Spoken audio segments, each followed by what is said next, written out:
All right, y'all. Hey, y'all. Hey. All right, we're gonna try this all over again. I think we just got messed up. Somebody logged us out. We still learning how to work stuff over here, and yeah, we still learning how to work stuff over here. And somebody hit the end live stream button. So we working it out. We figured it out. Some kind of way we got logged out. Some kind of way we got logged off. Do me a favor, tag somebody, let them know that we got logged off. We had the people was coming in. So do me a favor, let them know that we are coming in. Yeah. YouTube went off, but it should be back on. Y'all let me know. Can you hear me? Can you hear me now? Can you hear my voice coming in? Can you hear my microphone going on? We just got logged off. It's a thing. We were getting the people in, so we got to figure that out. That's it. Yeah. Every morning there's something new. I want y'all to know something. For anybody who does this, I want y'all to know there is always some kind of issue that ends up happening. You can stay up all night. I'm just letting you know. Now I'm just making frustration. You can stay up all night, set up a whole show, do a whole thing, and as soon as you go live, the entire thing clunks out. I don't know why. Maybe we need to get a different platform. Let me show y'all who we're using right now so that they can be tagged for their incompetence. That is StreamYard. So that's who we're using right now, but I think the program might be a little bit incompetent. But I need y'all to do me a favor. Let the people know. Just share it real quick. Share it. And do me a favor. Hit the hashtag on Zeke Live. Now, turn the music off to make sure that y'all can hear my microphone. We came on live and people were coming in and the microphone wasn't working. And then get the mic working, the whole broadcast ended. So we're back.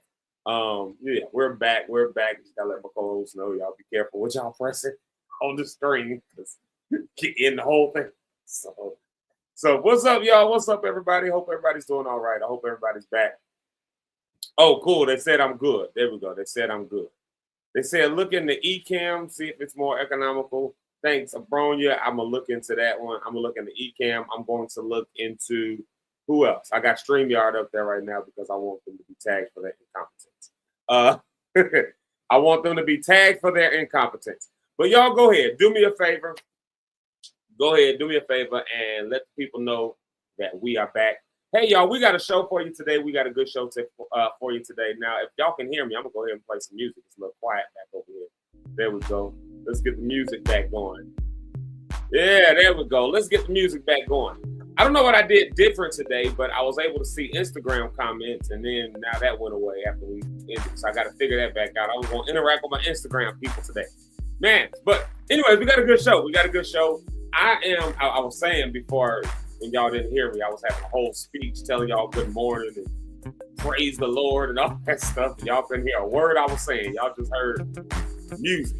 So we're back. We got a good show for you today. I was telling y'all before, the incompetent StreamYard let us before they let us down the road of not being able to see anything.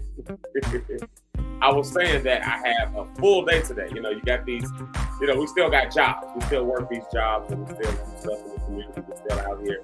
We still in the music world. We still just a lot of things that are still going on.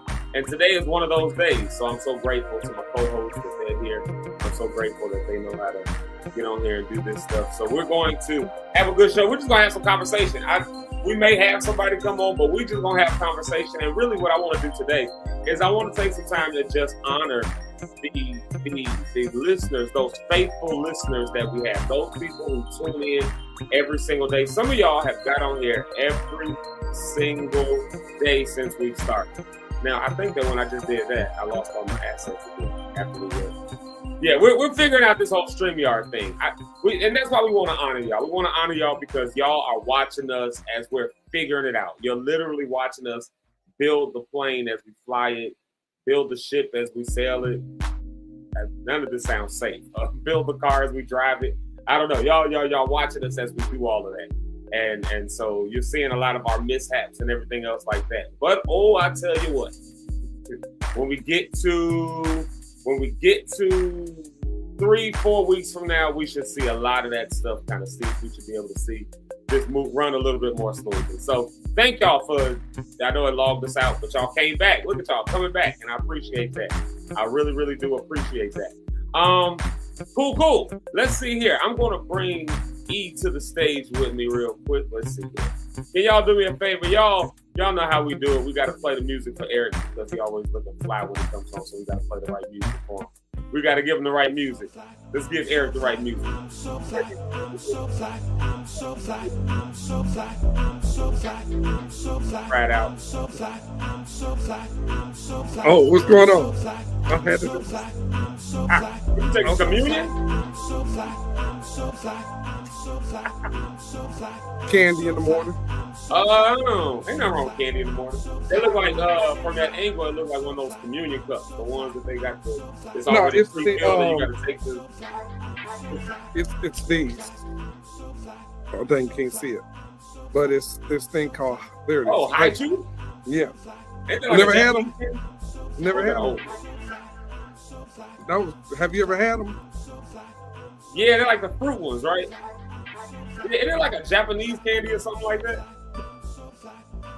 If it is, they make some good stuff like Godzilla. It's just good. What's up, E? I got those. Now that's the snack right there. Y'all, anybody who knows me knows I'm a sucker for some Welch's for this thing. Man, I got a whole thing of them over here. So you wake up My this morning partner- eating gummies, huh? I got a big box. Oh, I need some of them too, Rod. Good morning, everybody. Y'all give it up for E. What's up, Eric? I'm thinking to everybody watching, I think that's getting cut off as my fault. Zeke sent us a link last night, and I clicked that link and said, oh, this is how we get on the show this morning. But I didn't click it. I left it on since last night. I looked at it and said, okay, technically this is up here. I'm right here with it.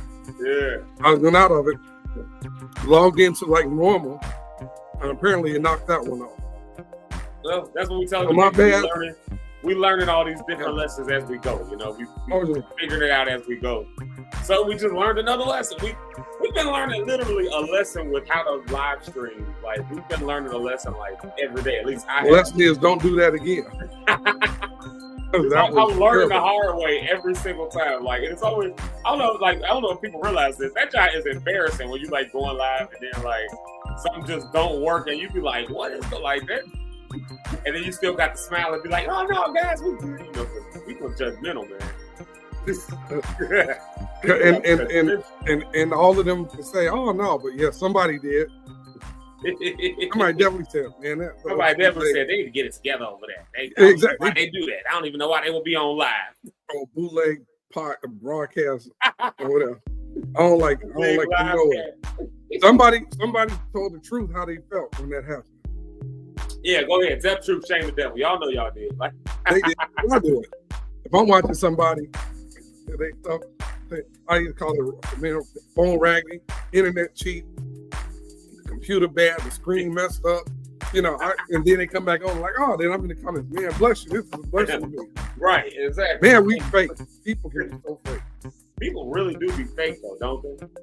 Especially, now let me ask this: do you think this is lying? Because I do it all the time.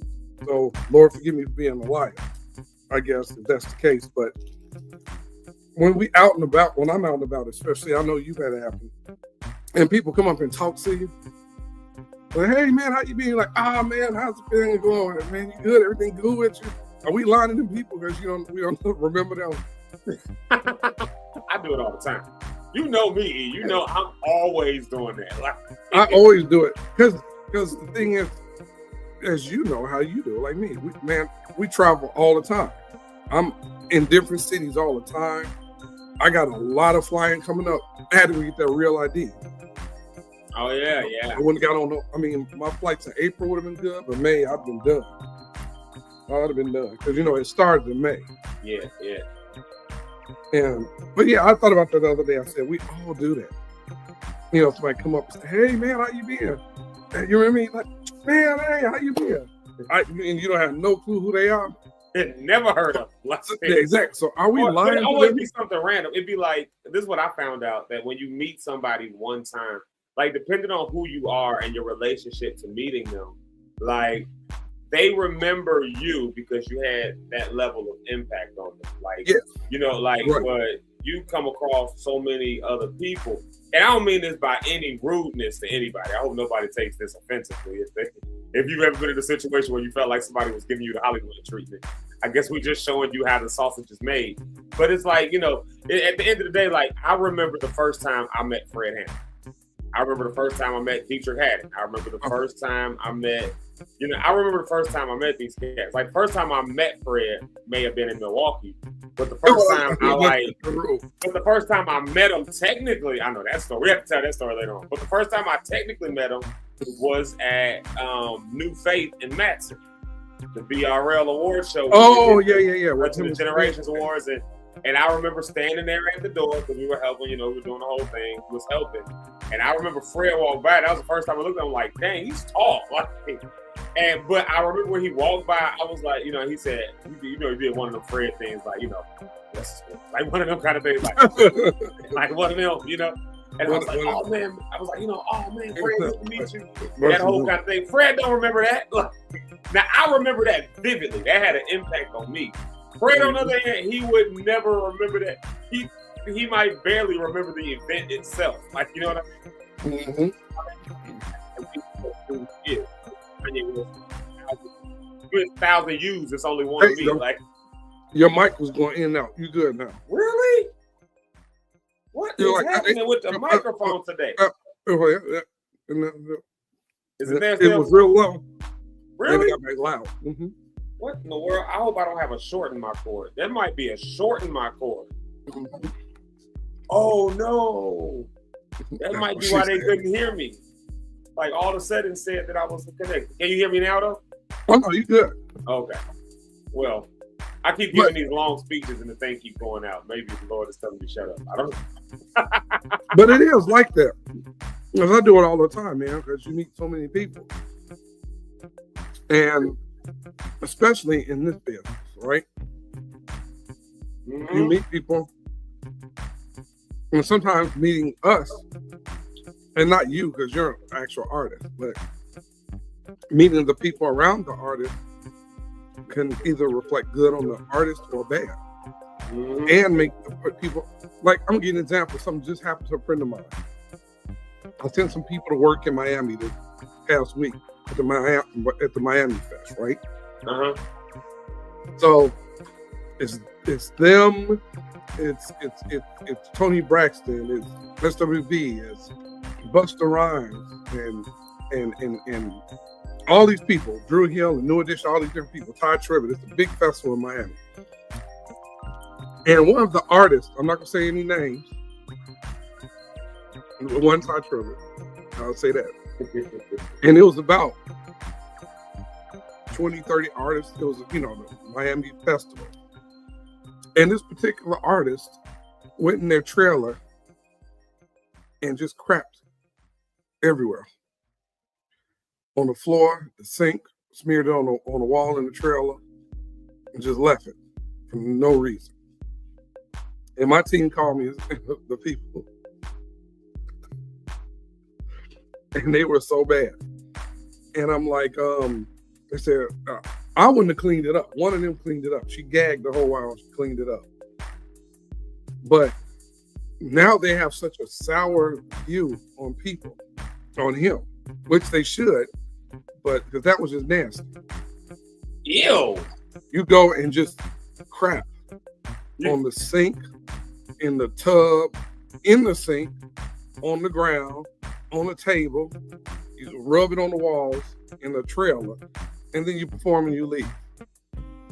What? What's the, you know, like, what was the point? I don't think people realize that stuff like that really do be happening. It happens. Like, it's like weird. One artist was starving. Really backstage. One artist going off, I don't have my tickets for my food, and blah, blah, blah, blah. And there was a whole stack of food tickets right there where they left them in the room where the stuff was at. It was people not going on, certain people. Everybody was good. Some people wanted a certain flower in their room. And see, we're used to that stuff. excuse me, I've heard that stuff because I'm sorry, y'all. Sorry, drinking 7-Up in the morning will make you do that. I'm used to it, but I was tying it into how the experience can be with a person. Like you said, Fred, just him speaking to you was a positive influence. Yeah, like I remember that. Yeah, this particular artist, they liked them, but now it's like, yeah, I never want to play their music again. They nasty, such and such as I can't say everything they said, but these women were mad that they had to do this. I might have them come over here one day and share their experience of working on all these different celebrities and what happened. But I remember one time. So okay, we're telling celebrity stories. Hey y'all, we're gonna tell celebrity stories until I gotta go. That's what we're gonna do. We're gonna tell celebrity stories. Right? Yeah, we're gonna tell some celebrity stories. So, and I won't use any names. I won't use no names. I won't use no names. But real quick, before I start telling my celebrity stories, let me honor all the people. That's what I was trying to do. So I can see Instagram comments today. I can see them. They're showing up, but they're on a different screen. They just won't show up over here. They're on a different screen. Split your screen there. I don't be knowing people by their Instagram handles. So if I know you for real and I'm just calling you by your Instagram handles, then wait, you see that comment? Look at Jeremy Sanders' comment. Huh? Look at Jeremy Sanders' comment in there. Let's see. Eric right out in the biblical figure. What up, y'all? I can see over on Instagram. Let's see. We got Soap LDYTX. Is that my sister? Who is that? I don't be knowing who people are.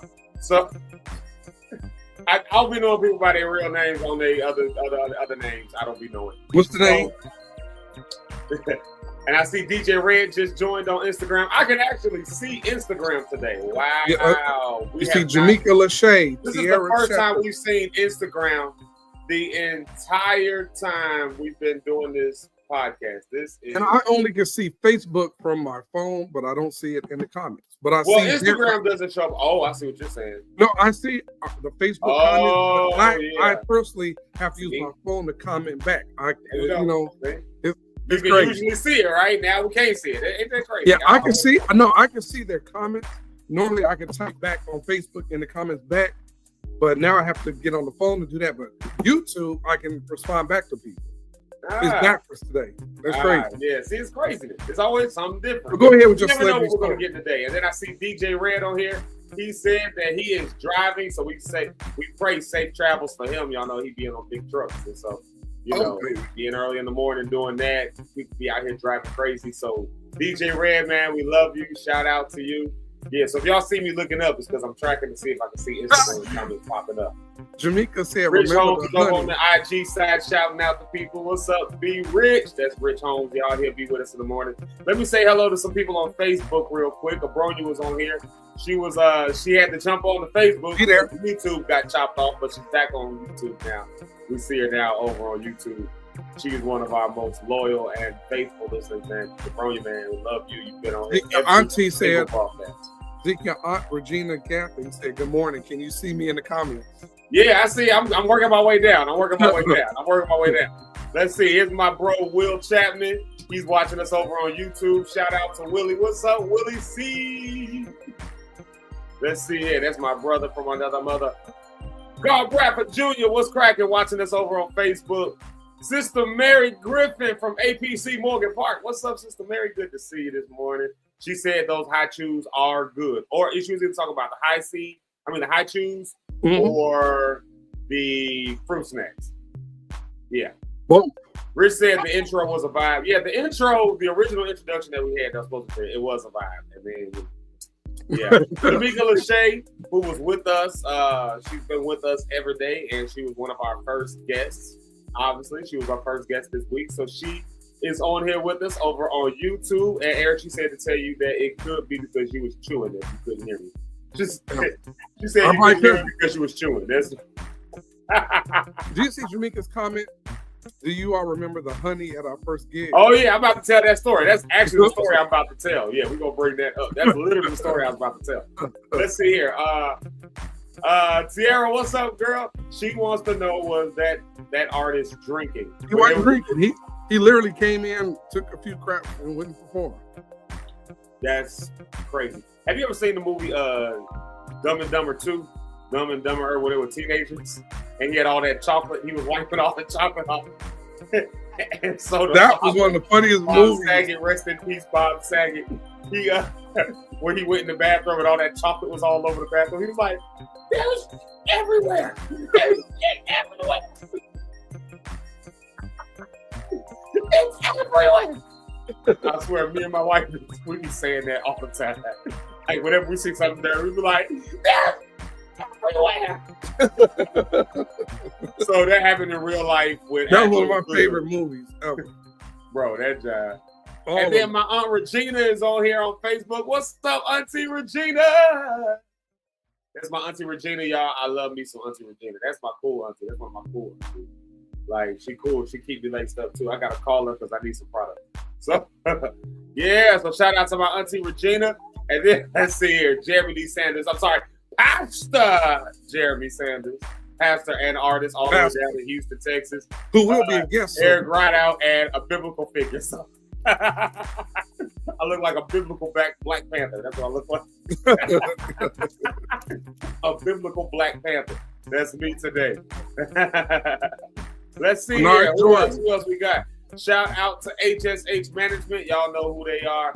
HSH Management. They manage a bunch of artists and a bunch of ball players and all kind of stuff like that. And also, that is who you can reach out to if you're interested in advertising or sponsoring or anything else like that. So we definitely want to say what's up to them. Oh my God. Oh my God. Look who it is. But not George. What's up? What? All the way out east. What's up, brother? Man, I ain't seen you in forever in 4 days. How you doing? What's up? What's up? We just giving some shout outs. Here goes Chris Hood. True Hood is over here with us. He watches us from Facebook and YouTube and all those other places. All the spots. Yep, he's there. So shout out to Hood. I told y'all the pictures. You know the pictures that I took that I used for on here. Hood took those pictures. The ones I used, we took those like Hood probably about 3 years ago, and I'm finally just now putting music. So. But so you can reach out to him for if you got any camera needs and other things like that. That's True Hood.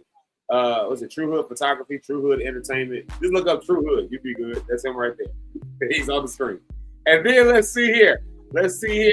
I got to give real quick, and then we're going to tell the celebrity stories real quick because I do that. But we're going to tell these celebrity stories. Let's see here, but we got to at least show this right here. Jamaica Lachey wanted me to put it on the screen so that over on Instagram you can see this. DJ Red, your wife said, "Yes, we love you, DJ Red." If they don't nobody else cheer for you, Jamaica Lachey is going to cheer for DJ Red. Who she say? DJ Red. Never, no. What's up, Red? So Jamaica Lachey asked us to put it on the screen. Well, she didn't ask me to put it on the screen, but I just assumed that she wanted it on the screen. So her hubby can see it because her hubby is watching from the truck somewhere else. Isn't it cool that technology does that, allows us to be able to do this kind of stuff? Oh, there's True Hood stuff. We're going to give them some free pub right there. There you go. True Hood Studio, LLC, Media and Photography. Oh, I just rhymed. True Hood Studio, LLC, Media and Photography. Ooh, bars, brother. Yep. So your mom that's me, Jamaica, chewing and stuff. I'm eating all this stuff. Oh. And speaking of Eric chewing, there you go. Oh, there go the glasses. I was wondering when it was coming out. Jamaica said her mom just walked by the laptop and said, "Who is that on there chewing?" Me? So we were talking about these celebrity stories. So where's that one? Because Jamaica actually, so I was going to tell this story. Jamaica Lachey was actually here for this. So it wasn't our first concert. This was at, but she's telling the story about the honey, but this was at Cincinnati. We were in Cincinnati. And we were there. We weren't even there performing for this particular thing. We were there for, I hear the music conference. Yeah. That's right. Yeah. We were doing like artists. Yeah, we put together some volunteers and stuff. We were just getting into the game, y'all. We were, helping out, and Eric know how to find volunteers and all that. And he was like, "This would be good for y'all to see how this stuff goes and how to, and it was. It helped us to really see how we needed to move and how we needed to do stuff. You went there to work and end up getting interviews. That is true. That is true. They recognize who you are as well. That's Dietrich. That's true. And you know, I came in there with the big hat on. You remember that deacon told me you can't wear the hat in the church? I was like, you kept it on, didn't you? yeah. Get out. I'm taking that out. Get out of here. Like, the pastor and everybody else was cool with it. Here you come with your old self talking about perform with a hat on. I had it in the church. This ain't even in the church. This is a concert. Get out of here. Get out of here. Every performer had hats on and outfits. You know, it's a concert. They rented the church for a concert, and here you come being an old deacon talking about some. I was smiling. Only one in the whole building was him. Only one in the whole building. Single me out for my hat. I had a big brim hat too. I had one of them. I got the picture. Oh, they had. He was upset. Man, if you can get up For out of real. here, his hat ain't going nowhere. You get out of here. So we went down there to help out with this. And so, you know, we're helping with different artists. And so it was like a small group of us. I think it was maybe 15 of us, 12 or 15 of us. We just took a van, drove down there. Maybe there was 12 or 15 or something like that. And so, you know, anybody that travels with me, I got to love you. I got to know you. I got to like you. I got to really, oh, wait a minute. Hold on. I know who this is. This is True FX. That's down in Dallas. That's Mama in Dallas. I just saw the comment come up. Hey, Mama, she did all our makeup and stuff like that down on Hood Book. Oh, she on here? Yeah, on Instagram. She's on the Instagram side, so you got to get on IG to see it. Yeah, and Tony and all of them, man. Y'all want to talk about some talented individuals. My God. Like, for real. So anyway, we're down here at this concert, right? Down at the concert, and we're helping out the different celebrities. And one of these celebrities, you know, so these are people I love. These are people I love. I know them. I love them. My people that, not the celebrities, but the people that came with us. We were still LXW. We were still in LXW at the time. So these are people I love. They travel with me. I love them. So they're down there with me. And one of the girls, I won't use any names at all. I'm going to just say one of the girls who was with us was assigned to helping, I almost said the artist's name, was assigned to helping a particular artist. So one of our girls was assigned to help a particular artist. And this artist wanted some tea, right? So, you know, is there any tea or anything around there? Mind y'all, this ain't our church. This ain't our thing, you know, so we got to go figure it out. We got to go find it. We got to just, you know, we got to use what we can, use our own intuition to figure stuff out. So this, I almost said her name. So she went and found some tea and all that. She asked the girl, do you want anything, you know, do you want anything else with it? Do you want any, you know, all this other stuff like that. And so then, you know, the artist said she didn't want anything. She wanted the tea. So then she brings her back the tea, and the artist is like, how did they go, Eric? She asked her something about along the lines of, well, where's the honey or something like that. This is my first time hearing about this. No, if I was using names, it would ring a bell. Because you called the celebrity girl, you called the girl because you knew her from growing up. You called her after the fact and said she was bogus for how she did. Oh, and I'm going to tell you who the girl was for LXW was Richard's little cousin. I'm not using no name. I'm just saying it was Richard's little cousin. And she treated us so bad. Like she was this the artist that laughed at Sharon? Yes. Oh, that was when Sharon was viral for the video with Bashan Mitchell. And people was like, what did he say? And Sharon was really down about that. So then she saw him there, and then she like was laughing at him like and getting on him. Aren't you the so guy that was strike one. And strike two was the whole honey incident where she basically snapped off on Richard's cousin, I won't say her name, for the honey situation. Like I remember that now. Oh, I did call her. I let her have it. Yeah, that's what I'm saying. You called her like a couple days after and was like, yo, don't you ever treat my people like that. Oh, yeah, I let her have it. This is a gospel artist, though. Like, I mean, she basically made, I'm trying not to use no names. She basically made her feel like so little. She made her feel so small, like, so, and we had to like console the girl. Like, it was one of the things, and this is a gospel artist at a gospel event. So I'm telling y'all, like, you know, people get these big heads about themselves, and they can really just leave a wrong taste in your mouth. It be some folks, you be like, man, I love their music, and their music blesses me. But I'm telling you, as soon as you meet some of them, that's why they say don't meet your heroes. If you meet some of them, you be like, you more jacked up than me. Okay, so your life is trash. Yeah, for real, for real. You in here taking big boo-boos and wiping it on the wall. Well, that's nasty too, ain't it? That's so nasty. Why would somebody do that? And Like, see, who would do that and why? You know? there's Kiki Smith in the comments who worked with us when we went down to Texas. She helped New X and all of them out when we were down there. Well, then shout out to Kiki Smith. And she knows because she works. Oh, I almost said one of the artists' name. Well, he don't do it. She helps Kirk with stuff. He's not who we talking about. But we see Tara Jones. Tara You gonna have to call the girl Tara Jones. I remember your name is Tara Jones. Hey, Tara Jones. But I'm gonna call you Tara because that's how Eric introduced me. So you got to. I'm gonna say call her Tara. I mean, I Tara, gotta say what's up to a few people on Instagram. I see Amina over there today. I told you I'm just tracking comments today. So y'all go ahead and comment today. Ask us any questions as well. We just want to have fun today. Like today, we're just having a good time, y'all. We just having a good time. Oh wait, Zeke, that's a good thing. Do anybody in the comments have any artist stories? Don't put the artist name in it. No artist name. No artist name. It's so hard not to almost slip up because I mean we done seen so much stuff and you give me a fire. Yeah, well for everything I done seen, I know you done seen 50 times more. You could I done seen some crazy stuff. I'm gonna tell a story right now. Yes. I remember I was backstage at the Stella Awards, and I'm not gonna say no names. I'm trying to think, and I'll tell you, some of them are my friends on Facebook. Okay. No, I'm saying live. It's all good. They'll be all right. And we're backstage, so one of the guys comes in with a little bag like this, with a little dog in it, one of them toy dogs, right? So the other guy comes to him, another guy comes to him and says, "Ooh, can I play with your dog?" You know, and I'm sitting there looking at him, he's like, "Yeah, you can touch him," and all this kind of stuff. He plays the dog, then they lean in and say, "Good to see you," and then everybody do the kiss on the lips. Then another one comes up, and he was like, "Hey, how you doing?" "I'm good."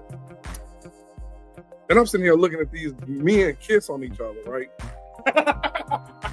I'm sitting there, I'm like, okay, you know. Now, and then one of them, who I knew two of them, one of them turned out, and he come on, "Hey man, how you been?" So I immediately did this, you know, stuck my hand out, shook his head, like keep some space, like, "Brother, you lean in for me, I'm gonna tear this whole backstage up. This will be the end of your career."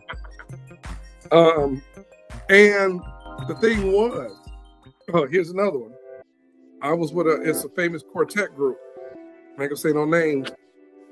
When I say they had the wildest party that you ever want to go to, it happened in Chicago. Parties?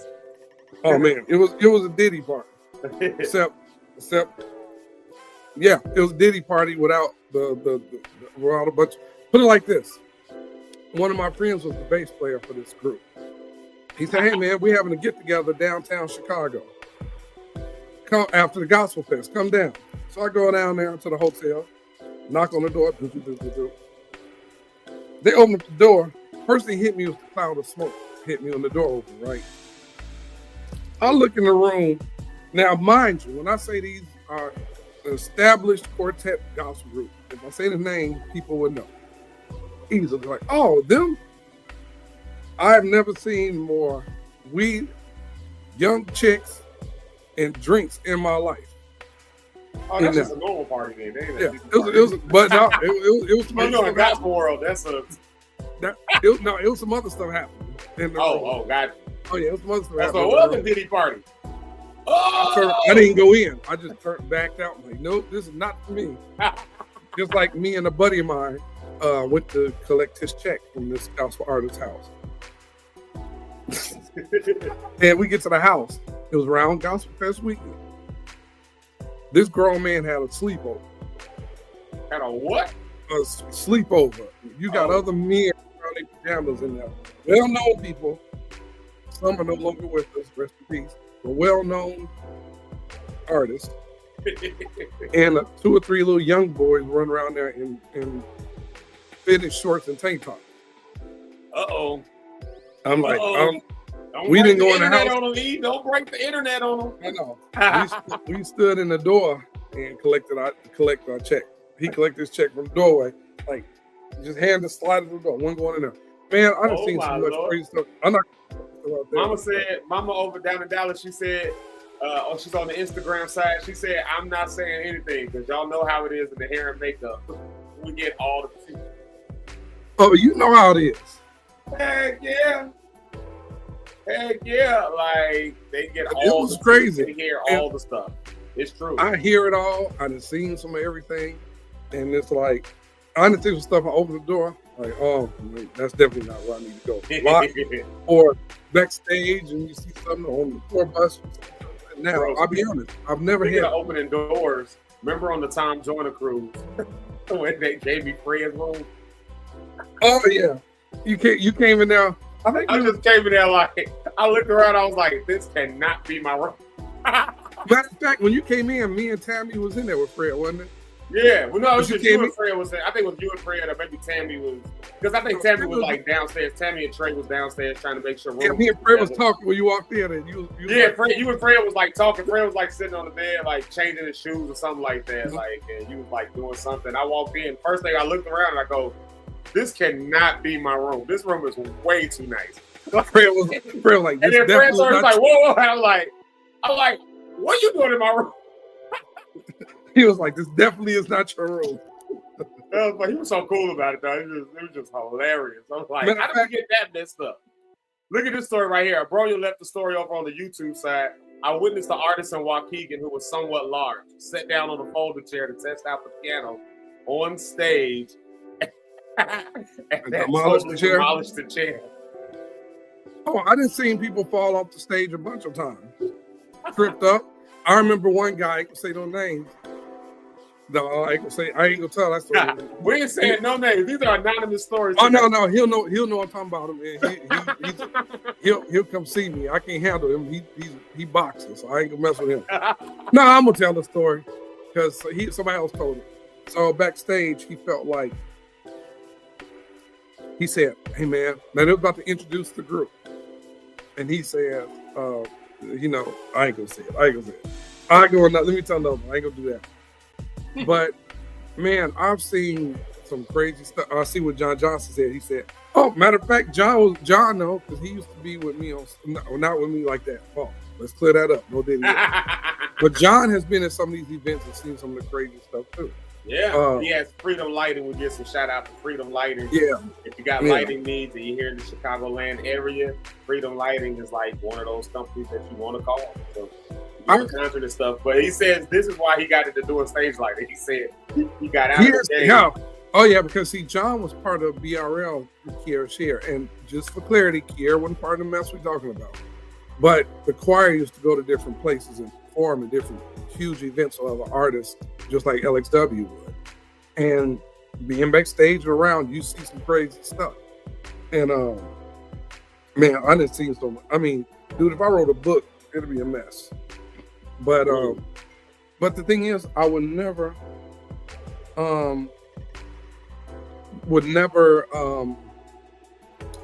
expose people's business because that's what they did. Yeah, That's you why never they know what made. people are for one. But yeah. But it's some funny stuff.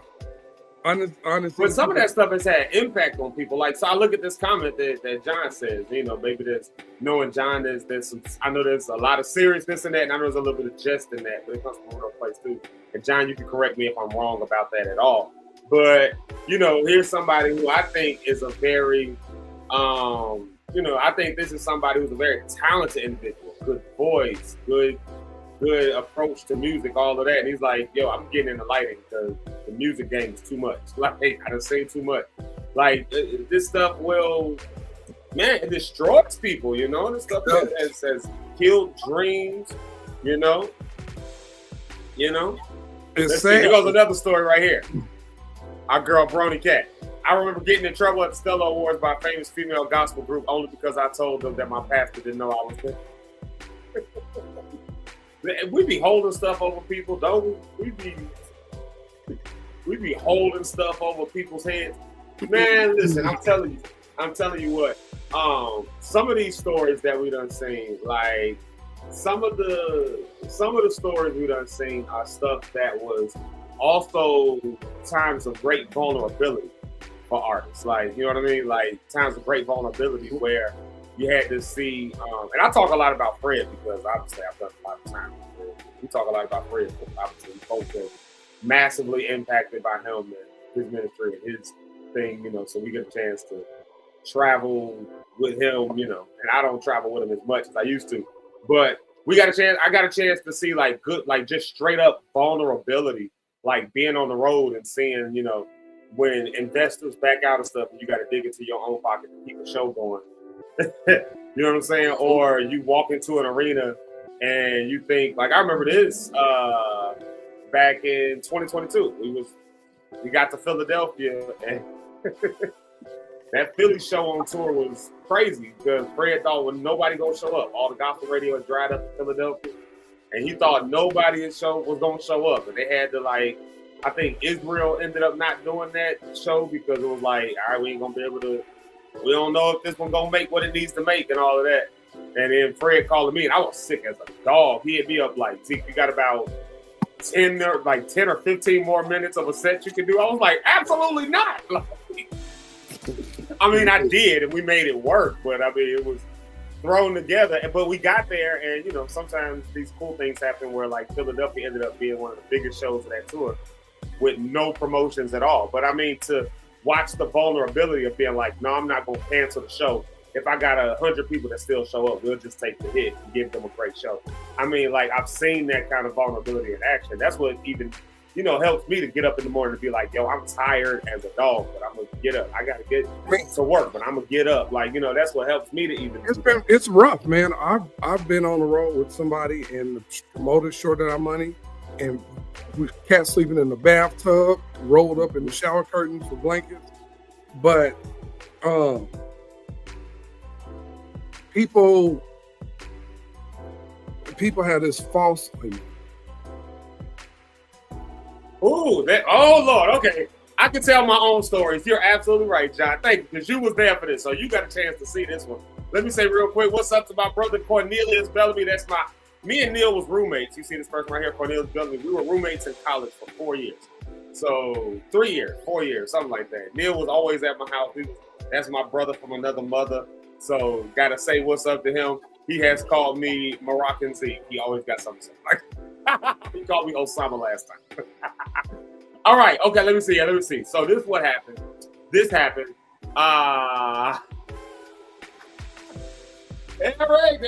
John wanted me to tell the story about House of Hope. Okay, I won't tell what event it was because a lot of things happened at House of Hope. So I want to say this very clearly.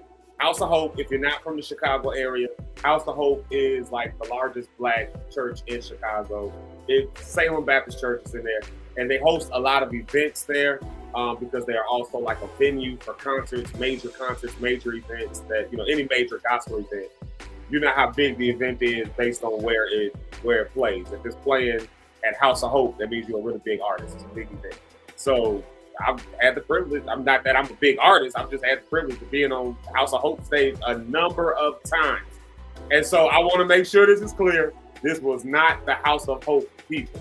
This was an event that was hosted at House of Hope. So yes. So at House of Hope, we did this event and I kept getting bumped back, pushed back. I was supposed to be up and then kept getting pushed back. And then you know, Eric managed me, but Eric was there in Fred's capacity that day. And then Rich managed me. So he was there for me that day. And Rich was backstage in a shouting match with another major artist's manager. I won't say who the artist was. And because everybody was hot because this show, first off, had way too many people on it. Way too many people were on this. And so everybody kept getting put, and they just kept pushing me and New X. They just kept pushing us back until eventually we were like basically gonna be not on there. We had been there like all day. It was a whole thing. So, you know, now I'm getting upset. When I start getting upset, I'm ready to like, all right, bet. Like I'm cool and everything, but when I start seeing red, shut everything down. Everybody go home. I'll start getting like that. So my mother was there, and she's like, "No, you can't do that. You got to be the such and such. Let Rich handle it. Rich is the manager. Let him." So Rich is back there with. Ooh, I'm gonna say his name. Rich is back there with. Oh no, I remember the that choir director. Let's put it that. One of the choir there. directors. There's a lot of big choir directors. Take your pick and choose. You're probably right about the one I'm talking about. So back there with them, and it was basically like, well, you know who Zeke Lock is, so he could just wait till we done. They were trying to put me at the end of the show, which of course everybody was gonna go home. But they were mad. I mean, it was just a whole lot of stuff. We ended up getting on the stage, but then when we got on stage, before I walked out on the stage, I promise y'all, I asked the stage manager 3 times, do I still have the 15-minute set, which was originally a 20-minute set that got cut down to 15. Cool, no worries, no problem. We've been here all day. I got pushed back anyways. Like, but we here, this for TV, we doing this. Let's go. 15-minute set. I asked 3 times, even as I'm walking on the stage. That was the 3rd time I asked. It's 15 minutes, right? Yeah, it's 15 minutes. And, you know, there's a timer on the stage and it's counting down. I'm in the middle, so I did my first song, which was a cover. We did Melodies from Heaven. Did my first song, was a cover. The crowd was with it. You know, it was cool. It was did its thing. And then at this time, I had released the single. So now we're singing the single. This is the song that you want on TV. So if any song gets sung, I'm Walking is getting sung. Now, I know that I had 15 minutes on that thing. Melodies from Heaven only lasted like 4 of those minutes. We get into the middle of the single, which was only like 4 minutes long as well. So we had enough time for like 4 songs. Like, get into the middle of the single. I kid you not. I look at the clock and it's like flashing zeros. And the stage manager is off to the side doing this. Like yelling at me, basically, like, get off the stage, get off, like as if I'm over my time. What had ended up happening was this other artist who Richard had just had this yelling match to even get us on the stage in the first place said they need to get off right now, otherwise we going home. So they played into the bigger artists, and me in the middle of my set had to cut my single short on a TV broadcast. I remember that. And had to, like, you know, I was heated. Like I'm saying, I went back to where the dressing area was, and at that point, I was mad at everybody. I was mad at my label. I was mad at the organizers. I was mad at nobody was safe from my rage. So shout out to people who got your best interest at heart, because Jason was the one. Shout out to Jason Jones, my little brother. he was the one that was like, "Come on, man, let's go outside with it. Like, you don't want people to see you like that." Because I started heating up, and then it just starts to become one of them cool people, but you gotta watch out for them. And I know that. I remember that because when I walked up, when Rich was having the argument, so when I came up, I walked up and I'm like, "What's the problem?" And that artist manager was fussing, and then because she pointed at me and said, "And your artist, your client, shouldn't have changed where they were at," because the person I was with said, "Yeah, I'm not closing. They go close." Yeah, because we was supposed to be closing. But the show was going so long though, because we was all supposed to be going home like I'm gonna tell you what an hour and a half earlier. I'm gonna tell you what else happened. So then a particular artist, one of your favorites, he was like, you know, he was at a certain place, and not the other one, the other director. He was like, "No, move me here." It was like, "Well, we already got the show." He was like, "Move me there." So him. So then it's a game of hierarchies. That's what it was. It's a game of hierarchy, y'all. I was lowest on the totem pole that day. They came to our dressing room, and they was like, he was like, "I'm sick, bro," and he didn't feel good. He's like, "I'm not closing." He was like, "Well, you the closer." He was like, "Tell him I said he closed," and he went out there and said, "Well, such said you closing." The artist said, "Oh, if he say so, I am. He's the GOAT. I'm gonna close." Manager didn't like it. Manager come up, get into it. The manager fusses at me about it, blah, blah, blah. I tell the manager, which was about you at this time, I said, "No, he was put here. He got this time. He go do his time, period. I'm not going to go. You can leave." So then by then, they tapped me on the shoulder like, "Connor, I told you can go. You ain't even get up out of here." Zeke was going next, period, point blank. I walked away. "You don't just walk away from me." I just did. You know, I went, and then you were on stage. But they did that on our set too. We got up there, and we was going in the living word or something, and the clock just... You know, I already saying names. Yeah. Once you said living word, you said the name. Well, I can say Fred's name. They cut our set. Like, Fred was up singing, and the clock changed, and he was like, didn't I have? Like, yeah, he was like, it's no more frustrating feeling than to be in a space like House of Hope. So if you don't know, shout out to James Brown. He makes an appearance every now and again. Rita Method, she said, say his name. Like, if you've never performed on a large stage with lights, camera, action, it's already a little bit. I mean, you learn to deal with it. But there's always still that little bit of nerve. And in a space like House of Hope, this is a big arena space. So you really don't have like that. You really don't have like that connection with the audience to that degree. And the lights are off and there's lights flashing in your eyes. So you don't even really know if the audience is responding or not. Like it's nerve wracking. It's really nerve wracking. So like you just already on your P's and Q's. You just already kind of just on edge. You on eggshells. And then you look down at the clock and you like, okay, I'm tracking this in my mind. Like I set this show up. I know how long this show goes. Like in my mind, I know what it's supposed to be, but now you got flashing zeros and it's flashing at you. And then, and for me, I got like a group of people behind me, like, and they're looking for my cues, and I'm just throwing. And then you got a stage manager that's practically yelling at you, get off the stage. And it's like, whoa, what just happened? I mean, you want to talk about like when I remember walking off the stage. And one of the promoters, they said, Zeke, how'd it go? I said, not good, bro. Y'all did me wrong. Like that. Once I said that, then it was over. I went back to my dressing room, and if it wasn't for Jason, I'd have probably cussed. Jason and my mama saved me from cussing everybody out that day. They kept me with my religion in the name of Jesus. It'd be rough, man, when you and like you said, in this business, unfortunately, like you said, mm-hmm. you were, even though you're on the label, you're the new guy on the block. I was the lowest thing on the totem. And then they're like, this person who's a legend for this. Thanks, John. Because John was there. Because John saw it. And John, I'm gonna say this too. John was also one of the ones. He was like, because John is a real calming presence. Freedom lighting. He's a really calming presence when he's around. He's got a real emoji. It's kind of like, so when you got people like that who just kind of pop up, they're like angels in the place. Because I could have really made an a-hole of myself that day, like in response to the experience that I had, But it was like it felt wrong. It felt, it felt like an injustice, and I was upset about it. And I let them know. And here's the other thing: you never know what people are really going through. I tell y'all all the time. People say throw 2020 away. I say throw 2022 away.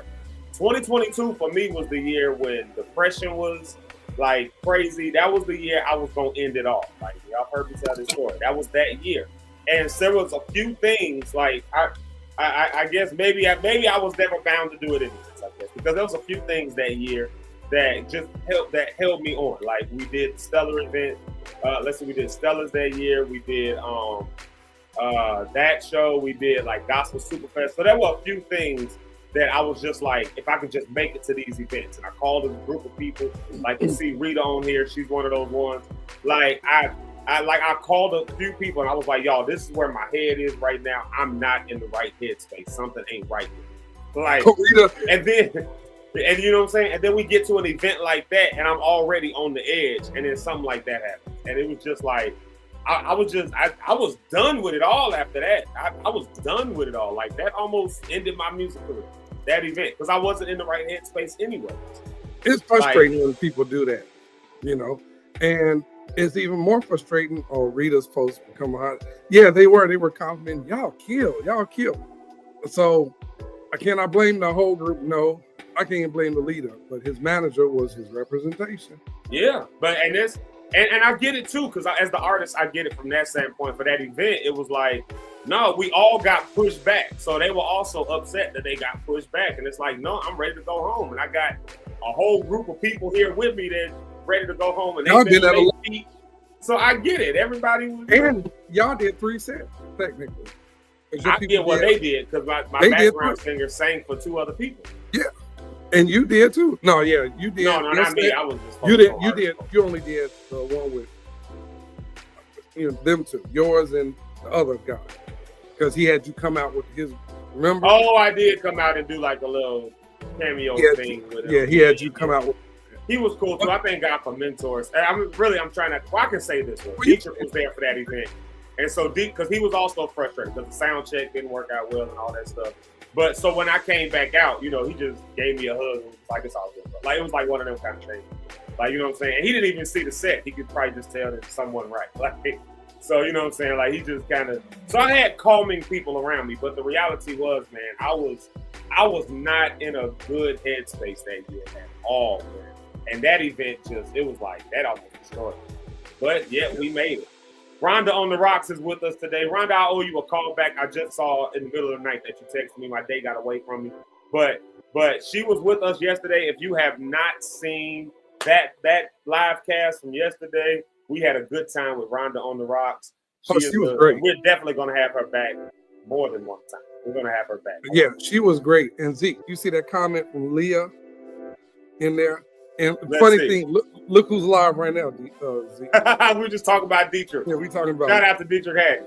Yeah, he got a live recording from. Leah made a comment. Now, Leah, I know that she lives out on the East Coast. She helps me out when Fred were out in town. Leah was the person that when the person broke Fred's luggage, Fred has had this bag, a $500 bag. The guy yanked the thing out and broke it, the handle. Fred just looked. It was quiet. So we had to get the bag fixed. And there was a place downtown New York by Times Square, and Leah knew where to go. And Leah took us. Or not took us, but we walked.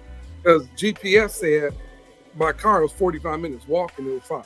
Ain't that crazy? 10 minutes. Because it's New York traffic. Mm-hmm. So, and it was the winter. But I brought Leah up because she was working backstage and set boundaries. We were talking about how some people are.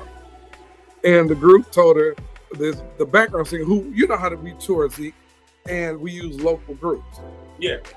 And the local group told her she was rude because she set boundaries on them. Because they, how that one group you had at that time ate all the food for the artist. So it was this kind of situation. And Leah's good at what she does. Matter of fact, and she's somebody that we need to talk to about some other stuff too. Because she works in this field, what we're doing. Right. So shout out to Leah. And I ain't gonna say it because she will go on. Because I got a joke. I ain't gonna say it. Background singer. Oh, the background singers. You're right. The background singers came in with stylists. The local group came in with 2 stylists. Yeah. Dude, they came in like with bag, stylists, makeup artists for them. And for that set, they didn't have mics.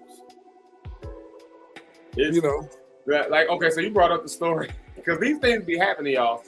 So contrary to popular belief, I don't know if y'all know this or not, but the reason that I've rocked with Fred all this time is because when I first started rocking with Fred, it was because I was doing background stuff with him, and I had some of my singers, and we killed the set. And so then we went on tour, and Fred asked me to be the choir director for him, going to different cities. And do you know why you got to have choirs in different cities?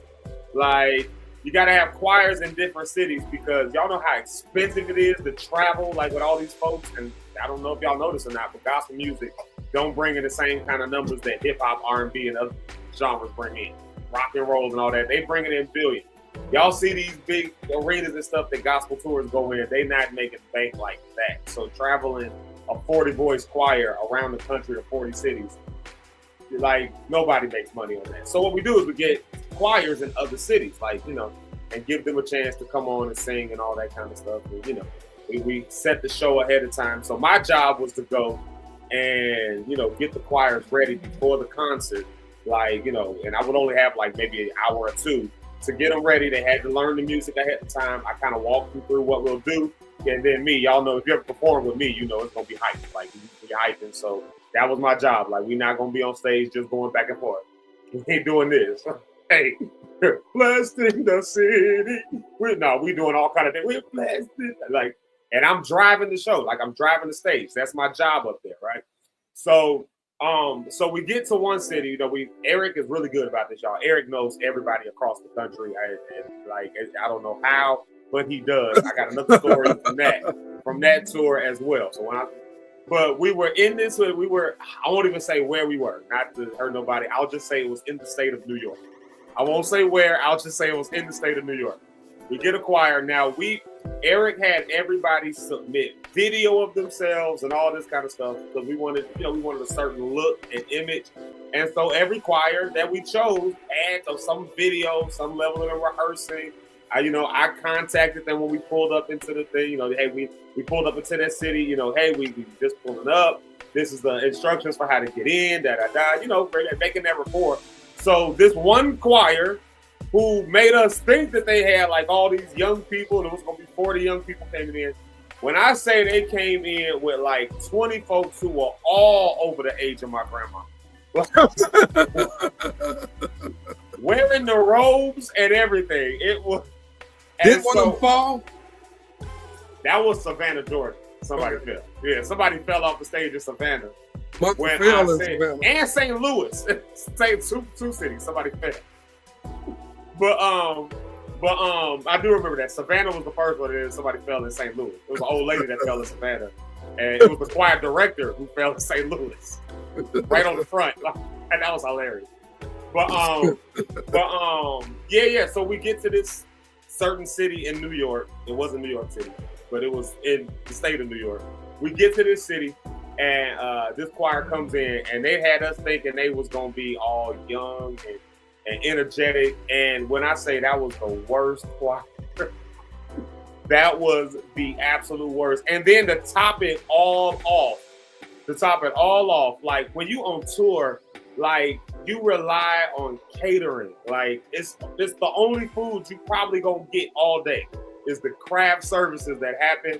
And for this particular show, we weren't able to eat until like after. So they packaged all our food up for us because, the way it ran, we got in late, the traffic, all kind of stuff like that. So we were supposed to pack our food up and have it on the tour bus with us to be able to do that. And then we come out there, all our food was gone. That choir ran our food, and I mean, ran it. Like, ran the food. We had nothing to eat. And I felt so bad. They packed it up, didn't they? Because they had packed our food up, yeah, because we didn't have a chance to eat it. So the caterers went ahead and packed it in to-go boxes so we could put it on the bus.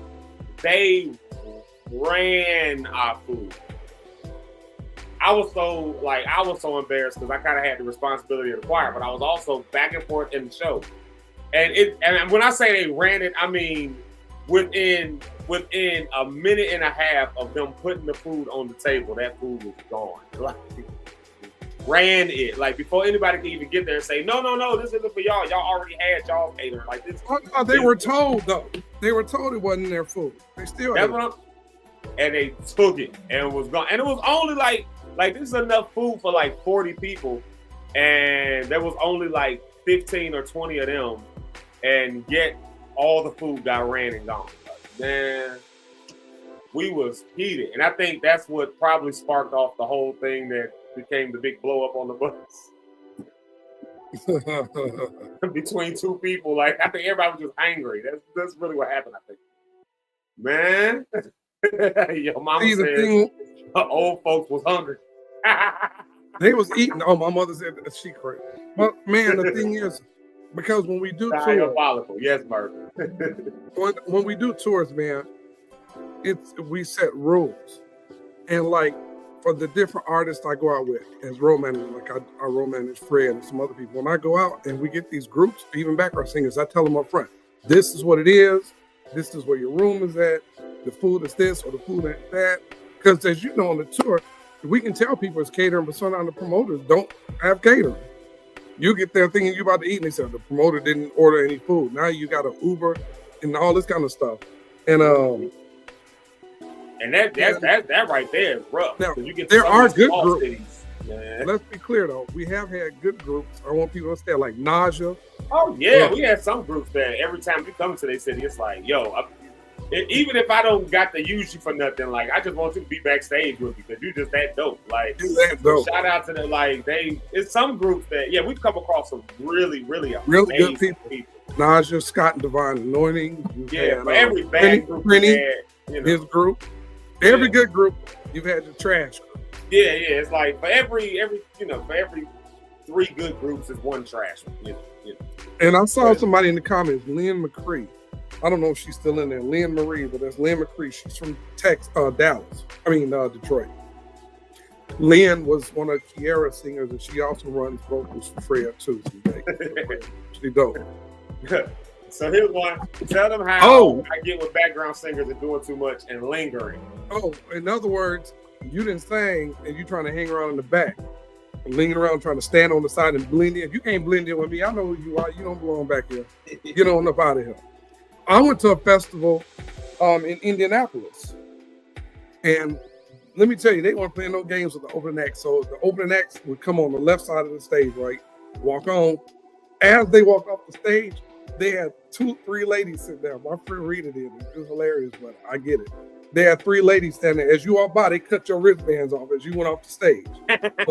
So as the group was going down, the first person grabbed you, and there's a clip in the bottom. So, and then as you did that, when you got to the bottom, because it was a ramp, when you got to the bottom of the ramp, security was standing right here, so you can go back towards the backstage like this, like an usher with the arm out, directing you on out the gate to the audience. But yeah, people, as you know, would try to sneak backstage, hang out backstage. I didn't have people come up to me and security come get me. I go to the front. Whatever. I've been with Ty, I've been with Fred, I have been Dietrich, and they'll, for example, they'll say, "Hey, Fred Hammond's daughter's here." I'm like, "Oh, she is? Let me go meet her." So they take me to go get her. She's like, "Yeah, I'm trying to, sis, just because you light skinned, you're not Fred's daughter." She already in the room. I didn't call people out so many times lying on these gigs and stuff. I'm here, Mary. Who are you? I'm the road manager. I'm here with James Fortune. Who are you? Oh, I'm one of his road managers. I just need to find where he is. So funny, that's what I'm here to do. I said, let me call Nicole real quick and ask her about it. Said, well, no, I'm lying. I'm not his manager. I just, don't lie to him. And you're still not getting back here because now you're crazy. And which we didn't have stalker people put on the list when we go to cities and stuff. This business is crazy. Yeah. I remember that one lady that one time. Remember that one lady, she said she needed Donnie McClurkin to pray for her. She needed Donnie McClurkin to pray. Right, I remember that. Was you there? Like, or did I just tell you about it? She wanted them to go get them out and bring them in the back so Donnie could pray for them. I remember that. Because she said her daughter had just got shot and was in the hospital in the ER, and she was fighting for her life, and it happened during the show, and so she wanted to go backstage so Donnie could pray for her. It was like, it is so, I won't say who, but one of the celebrities that was on this particular show with us brought the artist backstage. Brought the lady backstage because she felt so moved by her story. And she was like, "No, yeah, Pastor Donnie can pray for her." And so that, Donnie, of course, he obliges, he prays for her and all that. And then when she leaves, we was like, "Yo."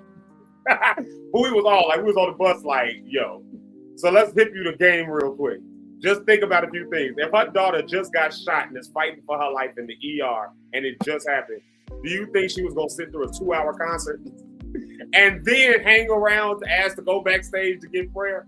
Or do you think she was going with her daughter? Like, exactly. She was like, the common sense got to kick in somewhere, man. Right. She was like, I didn't think people would do that, like, in the church world. No, this is where they do that.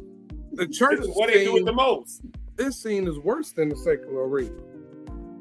Because what this say?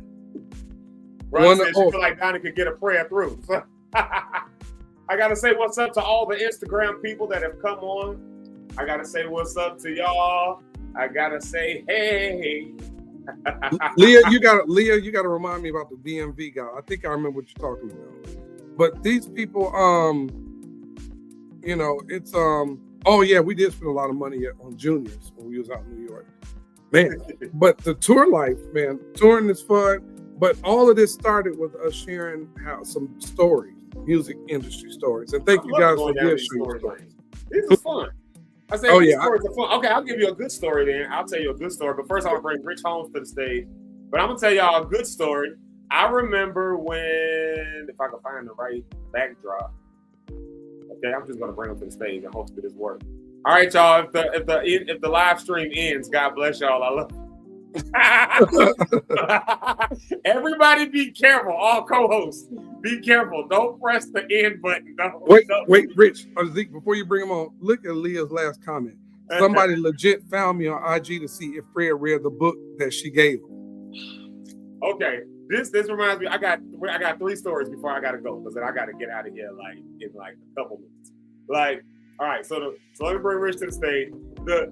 I got 3 stories I got to tell the people. 3 stories.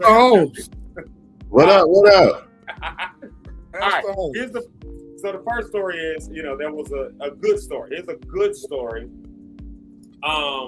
When we were in Champaign, I can say the city we were in. We were in Champaign, Illinois. This is one of the best performances that I can remember. Sometimes if you're an artist, you just have some really memorable performances. Like you just got some performances that you just like, man, if I could just do every show like that.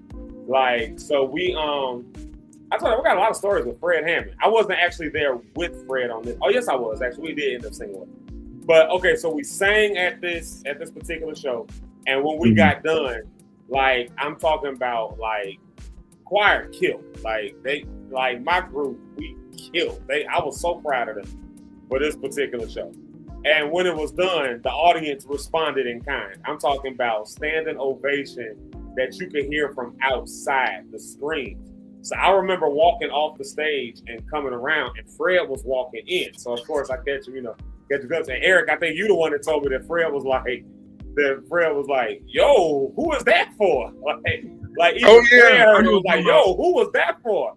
Oh, that was Zeke. And so now the next artist is supposed to get up, and they were like, "Nah."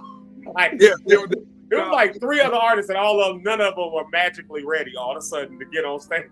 Now we gotta wait on this.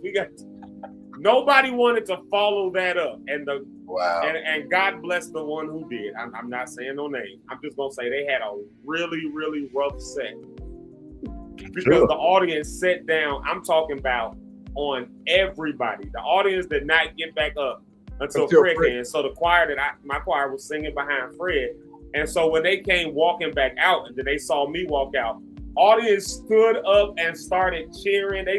I'm telling you, that'll go to your head. That'll make you feel good. Like, because I'm talking about they sat down on every other artist.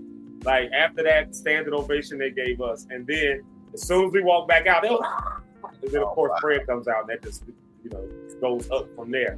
But it was like the show started here, sat here for another, like, hour and a half, and then went back here. So that's good work. That was a good show. From that moment on, I said, our job is to make it hard for everybody else.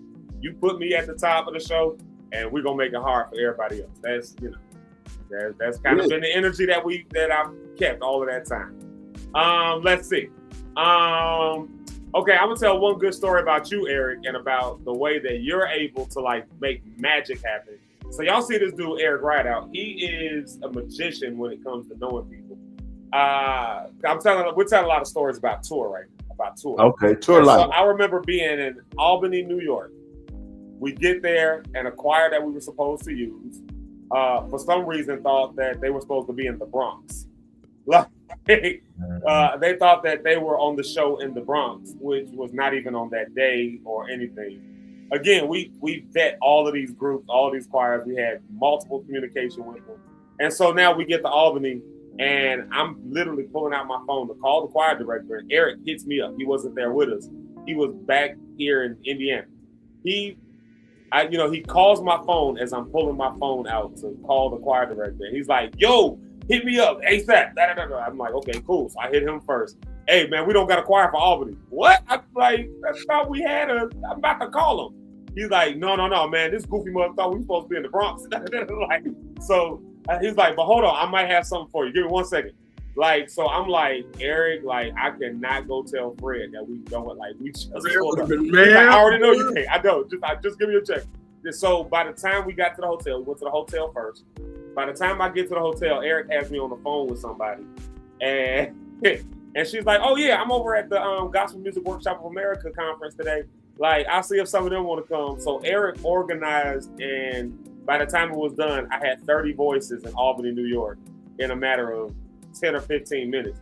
So I called Eric like, oh man, that must be one of your good friends. So he's like, no, I never met her before. We just know each other from like online.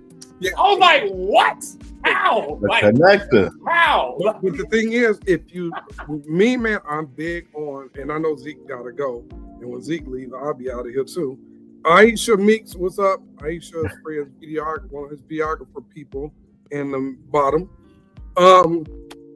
But you have to make connections, man, and know people. That's why on social media, like one of my pages got 20-some thousand people. And honestly, man, I actually, if they reach out, I talk back to people and help build. That's how I met Leah like that you just shared. I met Leah online through something else. And Leah does marketing, media stuff. She travels with governors and stuff like that. It's just a thing of, man, networking with people and building a community. So, and then if you treat, even if a person don't know me, just like, for example, the last tour we did with Kirk's last tour, my guy Keon said, hey man, I got to get some, Eric, will you call you and ask you if you have all black and tell you who I do. I would definitely do it. Hey, just wear all black and then you go call this number and meet this person and such and such. And then you get there, you be like, that's like the story Jonathan Reynolds told. That's funny when, like, Jonathan Reynolds, when I called him and said, hey, go sing for these people. He was like, who? I said, don't worry about it. Just do what I'm telling you. And he says that on the video. He gave me the address, said, go down there and sing for these people.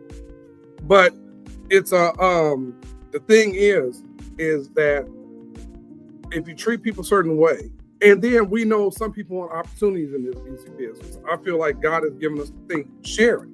So if I know, like the last tour, reunion tour, they hit me and say, man, we need photographers. Where? All over the world. I'm like, oh my God. They have photographers when I got done. They had 4 or 5 photographers per city.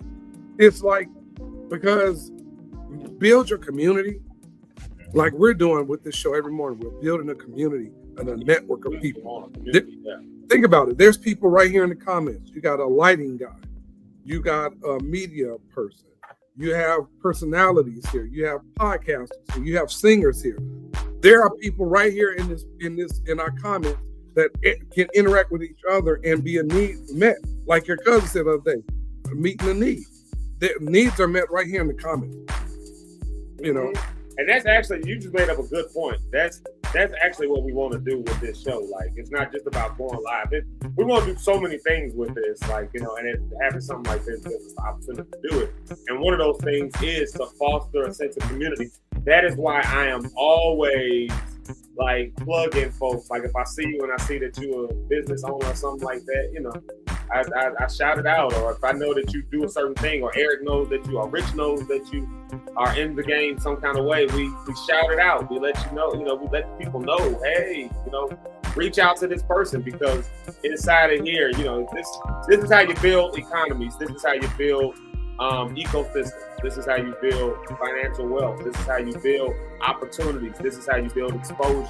You do it through community. You don't do it on an island by yourself. You do it with other people. And so, that's why we ask y'all to share stuff. That's why we say give us the hashtag Zeke Live. I'm using that now, y'all. Zeke Live. I think it's just easier. Like, and the reason we do that, again, it's every morning, and it's not easy work, boy. It's this morning. I got a question. It's a lot of work, but you know what? Speaking of, before Rich kicked in, oh yeah, Aisha, you funny for that, but I get it. So, and that's something we're about to do, just like Zeke mentioned, then I'm going to get out the way so Zeke and Rich can have it, is we're getting ready now to start showcasing artists on our Artist Spotlight. And it's not just music, it's business, it's the arts, it's whatever you're doing. If you're interested, hit us up, let us know. We'll feature you. We have a bunch of artists coming on soon, and people. We have book author Sheridan Davis coming on, who's written a few books. We have Grammy-nominated producer Travis Malloy coming on, so on, and so on. This and you're giving away all the secrets before he gives you all the secrets before we let me tell you, I didn't do something that you and Rich don't know about yet. I ain't even told y'all yet. That's gonna be crazy. But put it like this. We got people coming on here, so tune in every morning. You never know who's going to be here, but you never know the opportunity that can present to you. We may have somebody come in here and see, think about it. An artist may come in here and say, yeah, we come to Chicago, we got to find a lighting company. Oh, wait a minute, we got a guy. We're looking for singers in the area. Those that are watching our show will be privy to that information before everybody else. Say, hey, I'm a singer. Let me reach out first. This can get you. Yo, we got somebody watching from the UK. What's up, UK? You know, I got an affinity for the UK. That's my first time ever out the country. I went to the United Kingdom. Oh yeah. Aisha studying abroad. Aisha said, "Now out today. What's up, brother?" I like that name. Mama said, we appreciate you. Y'all need to see Toddy's painting. We do. We need to have Toddy on one day. Toddy is who did all of that comment came from over on Instagram. As y'all know, I can't put Instagram comments on the screen because StreamYard is boo-boo. But it's who we've invested in, so here we are. But yeah, Toddy is like a painter and a like she does the design, like the makeup and all that stuff. She did all the stuff for Hoodbook. Like that's how we met. So that was yeah, she's pretty incredible. That was my first time ever being around, seeing that process. So I didn't know she did get Toddy on here one day. I'm gonna hit her up. We're gonna get on. I did not know she did paintings. Yeah, remember she painted all the stuff. She painted the floors. She designed the whole. She did all of that. You're right. Well, not the trees, but the ones that we took on the road though, on the boat. Yeah. I forgot Toddy did it. Tatiana, shout out to you for being an amazing person, and you walk real fast. Shout out to Songbird on here. Songbird, Mama Songbird now. I know, right? Mama Songbird. You gonna be somebody's mama, poor baby. No, that's crazy. So crazy. What time do you have to get out of here today? Now. No, I'm gonna leave in about 10 minutes. I gotta have to go. So let me tell you what I gotta do today. So we have a training that's going on. So that training is happening right now at this moment. So shout out to my people. I saw JR in here. I lost the comment because we got a lot of comments coming in, but I did see JR. Like, so I know he's at the training that we are all at together because we all work for the same organization. But so that's at 9:00. But I have this other schedule conflict for a thing that I'm doing in regards to a shooting that happened with the basically with like 6 different schools or 8 different schools in the Roseland Maple Park area of Chicago, where we're mentoring 50 boys, and we've got aldermen involved and all this other stuff like that. So I have to be at that. So I'm gonna go there early on. That starts at 10 a.m. and then I'm going near downtown into Bridgeport for Bridgeport, for this training. So my day is packed up, and then I got rehearsal tonight, and then I had acting class last night. I had to memorize a bunch of lines. For people today, we're gonna be this gonna be a little bit shorter today than normal. Well, Rich is gonna be on here. That's why I gave access to y'all. Yeah, if you gotta go, you gotta go. Rich gonna be on here. I'll stick around a little bit, and then y'all got it. Yeah. That's what I said. I gotta go, but that's why we about to get we're about to make sure that the show can still run even when I'm not around. Because we talked about single points of failure on Tuesday with Jerry Thompson, and that's talking true. about people on Bill, you got to be able to make sure it can run when you ain't there. I guess I got the wrong time for the thing I was supposed to do, which I didn't make earlier plans, but now we're gonna get tested whether or not this thing still works. So so there it is. The question came in: will I be in Richard Gallions play next month? No, I won't be in it, but of course it'll be in my space. But I won't be in it. But that's who I'm actually taking my acting classes with, is Richard Gallion Entertainment. So shout out to them. I had done a few movies and a few other things, like a few other productions where I have to act sometimes, and I've never really worked my acting chops. I've never really done that. So I knew I needed to take some kind of a class or something. And it's good you brought that up too, because Hoodbook editing is almost done, and the release is coming up on the platform. I can't say what platform Fred is going to announce it, but get ready to see the Hoodbook production that Zeke played an angel in. He had a lead role in it as well. He's one of the main characters, and y'all gonna love it. It's crazy. It's the story of Adam and Eve like you have not seen told before. Yeah. So for now, you extra church people gonna be in your feelings.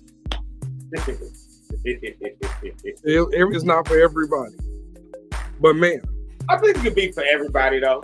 I think everybody can. It can be for everybody. I think you just have to not expect that it's gonna be a praise and worship album. Like what happened with that? Because with my last 10 minutes that I got, what happened in the church world what happened in the church world that we turned everything about praise and worship. Like, and you know what? Jerry Thompson said something about this on Tuesday. He was like, we turned like all this stuff into just, we just here to just praise and worship. He's like, good for you. Like, I'm a praiser, I'm a worshiper. Good for you. You get a t-shirt. Like, what does that even mean? Like, so then when artists, for instance, venture into doing things that artists do, which is art, then the church world gets mad at us because it's not usable for praise and worship at church service. Like, so like what happened in church world where that's the case, like and how do we defeat that where there's this unhealthy grip on the church world? I mean, on artistry because of the church world, because we expect everything's supposed to be for a church. I mean, do you think we have an unhealthy relationship to the time we spend at church? Rich, I'll let you have that one. Yeah, ask the pastor, right? Sure, green. I don't know. Because I'm not. So you said as an artist. Let me hear the question again. Say it again. Well, okay, yeah. So let me tighten that question up a little bit. Yeah. So as an artist, artists just make art. When you're a singer, you're a writer, a songwriter. You just write a song. You just, you know what I mean? Like it's not contrary to popular belief. It's not always I went in my prayer closet, God dropped this on me, and then it was no, you an artist. Like you write songs based on what your life does. So everything don't come out with, I love Jesus. Some things come out with, today is just a good day. Or sometimes it's, I had a horrible day today. Or it's a breakup. Or if you're in love with somebody. I mean, it's just different. You write about all kind of different stuff. The problem with that is 90% of the music that comes out of you is not usable in a church environment. Because why would I ever stand up in my church doing praise and worship and sing a love song? You know what I mean? Like, why would I do that? So, 90% of what we do in the church world is not usable to that extent. So what happened in the church world where we now have this thing where gospel artists specifically, we expect them to only make music that we can sing at church. You know what I mean? Like, do you think that that's a thing? And do you think that's a thing that we need to kill off and just allow artists to be artists and see how that grows? I don't think it'll ever really die out. Like, I like something that Pastor Bill talked about, history just repeats itself. I mean, it's not the first time songs that were written for gospel, that was written in gospel, that didn't go to church. It went straight to radio. People wasn't singing all the songs that, that was in the actual church building. That was on the radio. When, what's my man name? Old School. Let the church say amen, but he's old school. I can't remember. Oh, you're talking about Andre Crouch? Andre Crouch. They wasn't singing all his songs in the church. Oh, yeah, Andre Crouch stuff. Even the Clark sisters, am I mistaken? History tell me right. I don't think they were singing all their songs in the church. You know what I mean? So, got Matty Moss Clark put out a Koji. Yeah. No, they wanted to kick them out after they did what You Brought the Sunshine because they used Stevie Wonder's music. Uh-huh. Was it Master Blaster or something like that? Yep. They used yeah. They was like, get up out of here. Too much like the world. I mean, but even the main gospel sound, right? I mean, if you think of the history of it, right here in Chicago is considered the birthplace of gospel music because Thomas Dorsey. And the sounds that we hear today, that jazz blues run, because contrary to whatever people think, that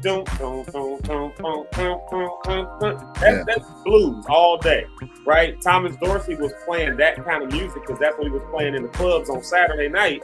And so when he came into the church running them same kind of runs, it was, you can't bring that sound too much like the world. You can't fix the world in the church. Well, now if you go to any black church and you don't know how to give it that jazz run, that blues run, then it's like, now that's the traditional sound of the church. Once upon a time, they said it was the devil. Now it's the traditional sound of the church. And we saw the same thing happen with all the way through history. Like Edwin Hawkins with Oh Happy Day. Andre Crouch because his music sounded too well produced. Kirk Franklin when he was doing stuff. Fred Hammond and Commission, like when they came out. Like this, like history, the church always castigates somebody who looks different only for 10 or 20 years to go by, and the thing that we said was horrible ends up becoming standard. Like, would you agree that genres have a sound?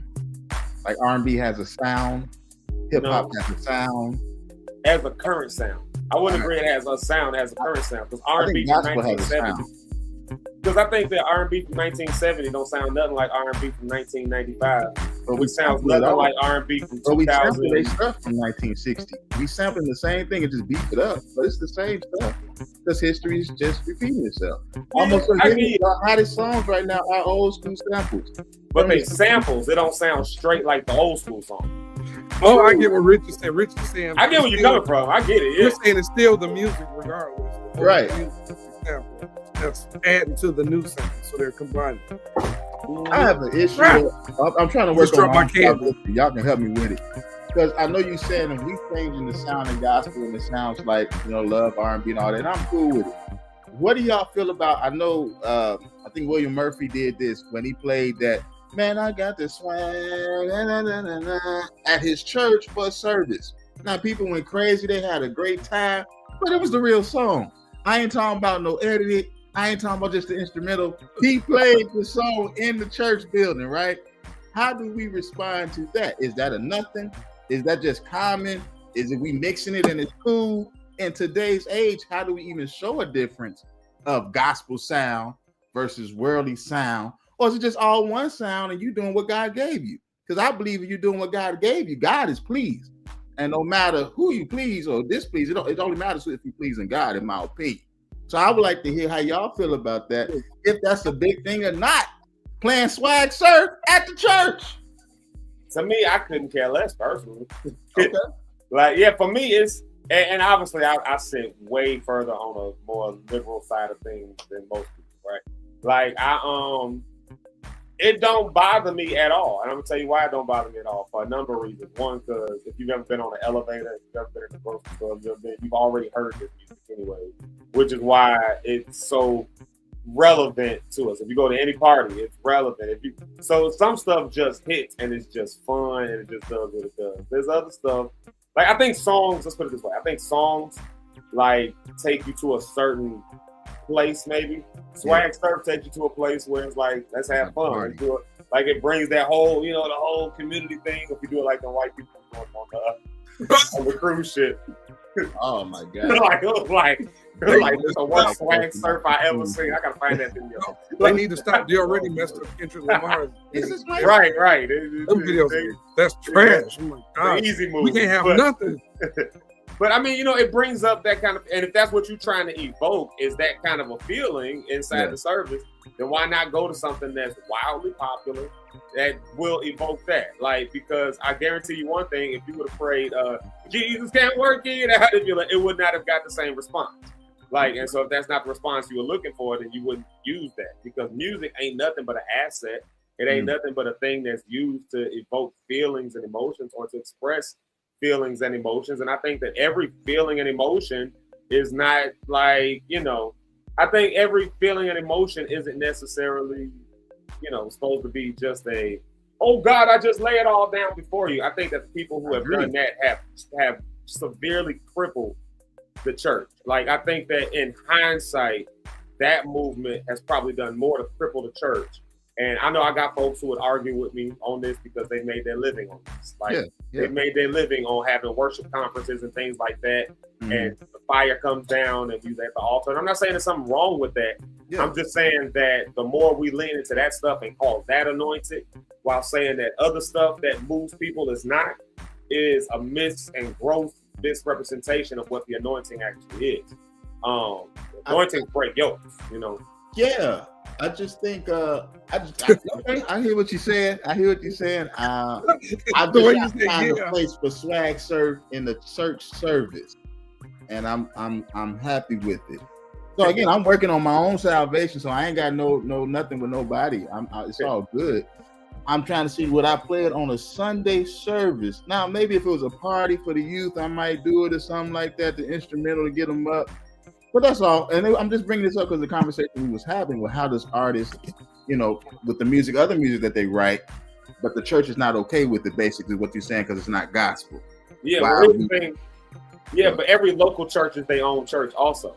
So every local church has to cater to the needs of their own local people. So if I'm in Chicago and my congregation is plus age 65, then the service that I'm going to have to give them people for that service to run is going to be very different than if I'm in Los Angeles, California, and my services catered to 150 young people who are all in the entertainment industry and doing stuff like that. But here in Chicago, I got 25 people who are a church congregation of 25 people who are 65 and up, and they set in their ways and they not trying to hear all that. Well, that's not going to work for them. But if I try to give a group of 150 people in Los Angeles, you know, who are all in the entertainment industry, what I give the people that I'm talking about in Chicago, like the two things ain't going to work. So to look at another thing and judge it kind of messes that up. And so the problem I think nowadays is that everybody's on live. So now we hurry up and post stuff and we rush to the comments and everybody's in the comments. Yeah. See, I would never do that in my church. The guy would never allow that. Well, that's why you're not at that church. That's not your church. That's why you at the church you at. Like, because the church you at does it this way and that's what you like, which is why you went to that church. And then half the time, the people who be commenting the most either are the ones who have no other experience besides church. That's again, the thing is crippled people.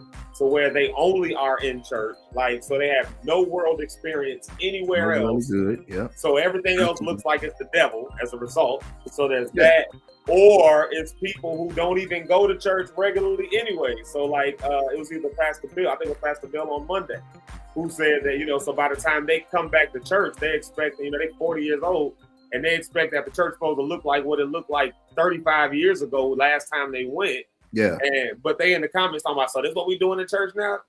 You ain't been in church in 23 years. That's true, but that's how I'm saying so many people have a preconceived notion of what church is supposed to be. So when they see something different and they haven't been there 20 plus years, they like, this fake. This looks just like the club I just left, and I'm looking for something real. I feel that I'm not catering to somebody who hasn't been somewhere in 23 years just to make them pick up on what they expected it to be 23 years ago. Because that same person probably had an issue 23 years ago if you would have just changed it and put them in. Like, I guess what I'm trying to drive at is, in my mind, like, it feels like the church is always about 20 years behind everything anyways. Like, just in thought process and thought patterns, the church at large is usually about 10 to 15 years behind stuff. And if you take the black church, because we're so cut out from access just on a cultural level and stuff, then the black church tends to be about 20 to 25 years behind. So to try to push something forward, but you have to deal with mentalities that want it to look like what it looked like 25 years ago. Well, my only problem with that is that 25 years ago, the people who were of an older generation wanted it to look like what their 25 years ago was. And the problem with that is that generation wants to, so every generation wants it to look like what it looked like when they was coming up, when they knew it, when they got attached to it. And the problem is humanity doesn't even stay the same. Every 10 years, our absolutes change. The things we're absolute about change every 10 years. That's why people can walk away from the faith. They can be Bible tongue-talking believers hitting you in the head, and 10 years later, you look at them, and they just, nah, man, I don't believe that stuff no more. I don't. You see what I'm saying? Absolutes, even at that level, change. And so the same thing will be the case if church is nothing but a group of people. Then if a group of people change over, you know, if people on an individual level change over time, then groups change. That's why fashions change. That's why car models change. That's why what you put in a house changes. Technology changes because humanity advances forward. Well, if you stuck with people who want something to look like what it looked like when they knew it, when they was active in it. So you're not, but you're very smart and intelligent. Not saying everybody else ain't, but you know necessarily the church ain't necessarily a building. But a lot of people don't associate. Oh, I get what you're saying. Some people, it's just like I hear people that are in their 20s and 30s and even, you know, some, if they're listening to the radio, they hear, and they're not church people, they hear Mary, they're like, or Kirk, like, nah. But if you play Jesus Work It Out, see, that's church right there. That's what, and that's coming from street people. So how is that what you're saying, Rich? How people that's exactly what I'm saying. Have a certain view of what church should be because they got a view of what it is. Yeah. And even Snoop Dogg, when he did his gospel album, He said he made gospel music. I don't like the new stuff. I like old school gospel music. I want to them that's gospel. That's gospel music. But this is how I feel about that. And not to cut it off because I do got to walk out of here like in 2 minutes. Like, but my thing behind that is there's an oversaturation of what we would call gospel music. Like if you turned on, let's call it, shout out to Deb and Norris and them because they be rocking. There's no way in the entire world they could play all the gospel music that drops, the traditional sound and stuff that drops every year. They'd never be able to get through it. They never get through a whole show because so much of it is out there. There's a complete oversaturation. So for all the people who want to hear that, they got plenty of that to hear. And I'm not saying throw it away. I'm not the person that's like throw away that because we got to move on. I'm not that. Like that works for people. So you got to give it to people. I'm the one that says there's still other people who's like, no, I want to like me. I'm one of those people. I've been hearing traditional sound all my life. So now when I hear it, it's just, it don't do nothing for me anymore. It just does it. Again, but you pop something else on it, it does. So I can't be the only person out of 8 billion people on the planet who is like, that's not my swag, but this I ain't saying that. I think absolutely. More people that are inclined to what gospel music is from a traditional sense than it is from newer school and gospel. Here's why. Because ain't too many of us new going to church. I'll give you that. Gospel. I'll give you that. All you got is the people that actually went to church. They know what gospel is in their mind. And so that's like when we hear R&B music now, we be like, that ain't no music. They don't know what they're doing. These kids don't know what they're doing. This mumble rap. Nobody understand what they saying all this time. But you put me somebody that's gonna talk when we like Kendrick when he talking, because I can understand what he's saying.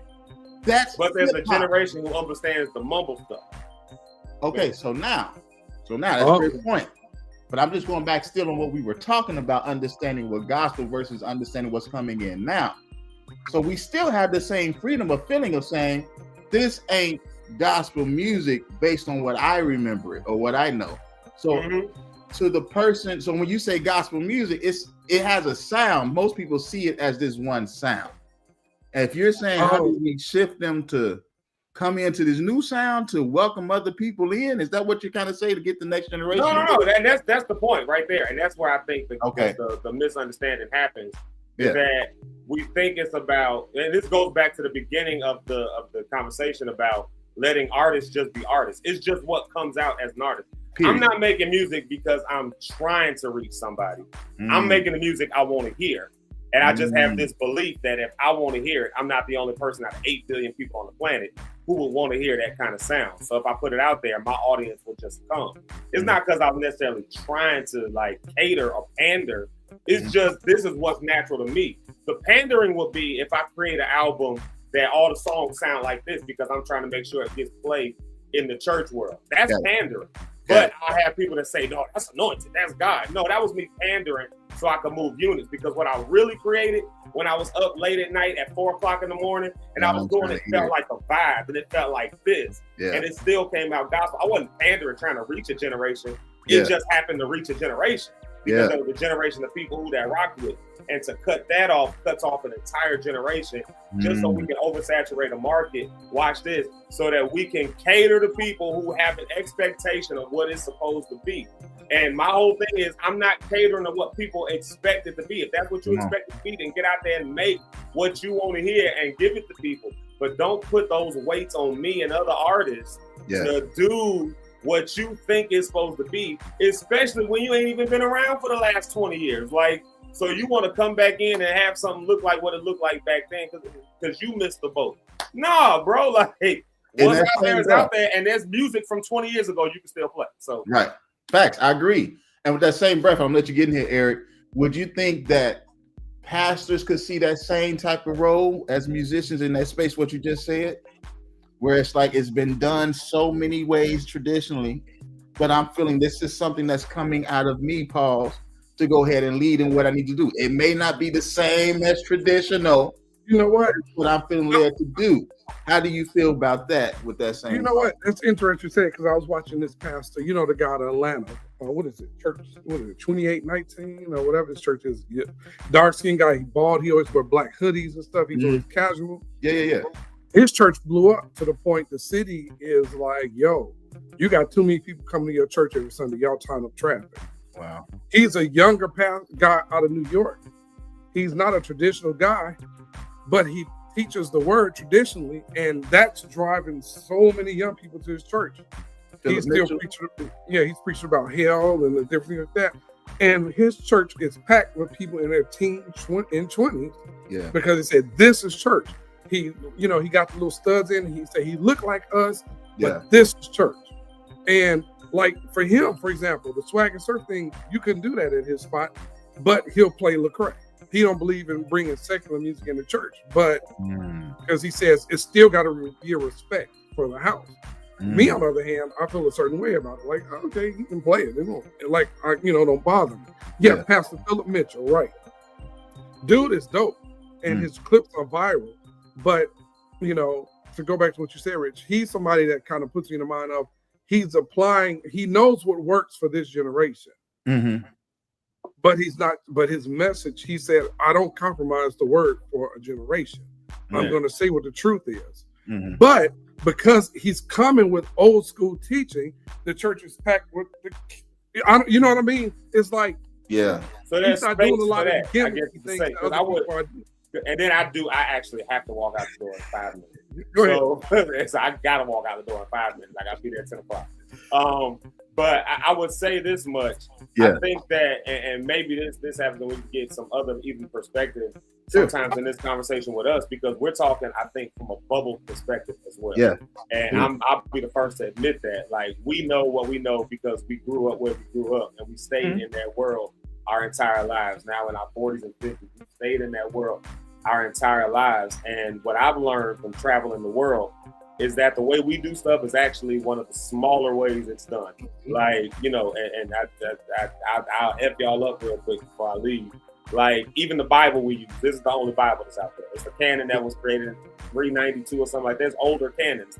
You go into the Ethiopian Bible, it has 77 books in it. 77 books. Yeah, there's so many. There's like 4 different canons that are main canons around the world. You look at the Eastern Orthodox Church. You look at the Soweto, not Soweto. What is it? The Ethiopian Church. You look at the Coptic Church.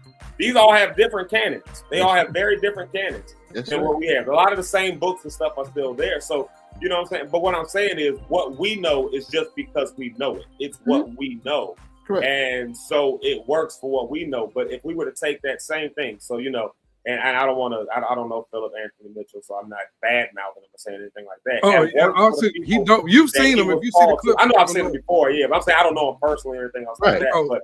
But to he reaches the people he needs to reach. But I can guarantee you one thing: there's still a lot of other people that he would never be able to reach, because that's just what reached them. So God establishes, I believe, people who a message reaches in a different way. What we do here right now over here, I get a chance to travel to places like Norway, Sweden, all those. And guess what? What we do here would not work at all over there. It would not work. Now, are those people out of the will of God? Are those people on their way to hell? Are those people not worthy? Are those people don't got it? And that's exactly the kind of mentality that I'm always trying to fight against. Once you think you got it. Once you think you got it and your way is the way. Once that's the case, you've already made yourself God in that sense. You said this is how God operates, and this is only how God operates. And then what happens? Well, now you split off from somebody, so you just created the 44,001 denomination. Because there's 44,000 denominations of people who have split off and said this is what God wants. I think you can have different views and still do this, like you said, have the way they do things there, the way they do things here, and make it work. Like Paul and Barnabas, they were both preaching, but they had a disagreement. They still was okay, well, you know what? You go do it your way. I'm gonna do it this way. We both believe the same, but we just got different ways of doing things. As long as it gets back to the same point. That's what I love. We all on the same team, so it's all good with me. As long as God is winning, I'm straight. You know what I mean? But you're going to history now, bro. oh yes, you're on real history now. That's history there. That's a whole nother lesson. That's what we talking about, is us being the church. Let me see. Once church people understand that God's house was destroyed in 70 AD, where you are now. Okay, I see that. But at the same time, I mean, let's take definitions though. Temple means house of a God. A temple is a house of a God. Yeah. So we throw words around like tabernacle and temple all the time. Tabernacle is a mobile house of God. It's a tent. A temple is a permanent house of God. And that was the temple that was built. Solomon built one. It got ransacked and destroyed. They rebuilt what we call Second Temple, which the Romans ransacked and destroyed in 70 AD. And there's never been another temple, aka house of God, built until we started building up buildings to meet in, which was not the normal way either. Until we started getting to like medieval days and all this stuff like that. And once that happens, we started calling that a house of God. But that goes directly against what the scripture says. Do you not know that your body is the temple or house of God? So we went from a box, the Ark of the Covenant. We just got lazy. We got lazy and started waiting on other people to do things. Instead of being the church, that's the church right there. I'm just going to join them, and they're going to do all this stuff, and I'm just going to be there. And that's what happened. Yeah, so we can go to another place. Yeah, we can go to another place. Yeah. And so as long as I'm in this place, then I won't cuss, I won't smoke, I won't drink, I won't say bad words. But as soon as I get out this door, oh my God. Like right, as soon as I get out the door. So did God only see you at the house? Well, that's only believable if you think that God is only in the house, right? Because if I'm in this, like I could turn my camera off right now and go in here and cuss my wife out, and y'all would never know I did it because y'all don't see it. But if God is omnipresent, he sees and knows it anyways, whether you're in a building or not. And so I think what's going on now is some people just looking at that and saying, okay, look, I know I'm dealing with people who like they don't care nothing about none of this stuff. Like I just got to get to them. They don't care nothing about none of this stuff. Because here's one of the things that I've recognized, and then I am walking out. It's 9:30, so I gotta go. Here's one of the things I've recognized. A lot of the churches, this is statistics. This is straight up statistics. Yeah. There are people who study this stuff, so you can pull these research studies up. The statistics suggest that number one, not suggest, but they prove to us that the church is at a decline. It's at the American church is at a decline, and the way generations look, those temples are at those numbers are at a decline. That's the data. That's the statistics. The way Europe looks right now, places that were once upon a time 100% Christian are now doing good if 10% of their congregation even admits to being Christians, and if 20% of them even go to church. And that's the thing. America in 50 years, I believe, will look like that. It's already trending on that way at a fast pace. That's the data and the statistics. But we do have churches that grow at rapid paces. There are some local churches that grow at rapid paces. And what statistics are showing, though, is that the majority of those churches are not growing because of new converts. They're growing because of people who left one church and joined your church. Okay. So they left this church. So that church, them 3 churches that shut down the street, these people were still looking for somewhere to go to church. So what they do, they went to the hot church in town. The hot church in town keeps growing. The problem is the hot church in town is all over social media and all over the internet and all that. So they make it look like we're growing. The church is growing. The church is doing all this. The church is doing all that. And meanwhile, like, no, you just got people that left one church and came to your church. It's not saying they don't get new converts and new people, but if they were depending on the people that came in just because it was the first time they ever got saved, first time they ever came to church, that growth will look probably more like, the 100 people you brought in over the last 3 months might be 4 people. Yeah, I wonder how many people are at church that never went to church before. Like they got saved and just came in church and grew up. I mean, and now they're in the church and participating. I wonder what the percentage of that is. You know what I mean? And I gotta go. I gotta go find some of those studies and see what the currents are. But that's just what it is. Like, because if we were pulling in new converts all the time, constantly, then the data would show us this. The data would show that Christianity in America is doing this. That's what the data would show us. But it shows us that Christian America is doing this. And then it took a turn and did this, and then it started kind of doing like it trends down, and it's just I think it's one of those things that we have to just recognize, because at the same time there's a movement called SBNR. SBNR stands for spiritual but not religious, and people are finding God in other ways, and so now we have to get to like Wayne Dyer said, when you change the way you look at things, the things you look at change. Yeah. If we claim to have this Holy Ghost, if we claim to have all knowledge, all truth right within us because we got God, then a spiritual but not religious movement ought to point people back in that direction. It just takes people who have God on the inside to be able, I believe, to see things a different way and not try to get people to do it the way just because it's what you know, it's what I know. I know church. And so, you know, now I got to fleece the flock to keep this church thing running. But as the generation is rising up, there's more people are rising up going, I'm spending that money on brunch. I'm spending that money on a business. I'm spending that money. I'm not putting we don't need to be in this building. We got Zoom, we got everything else. So why do I need to keep giving you $1,500 a month to keep this thing going for the 20 people that come? Yeah. This is the conversations people have. I can get God another way. Yeah, I feel that. You gotta watch all these people that say so spiritual though. Please watch them.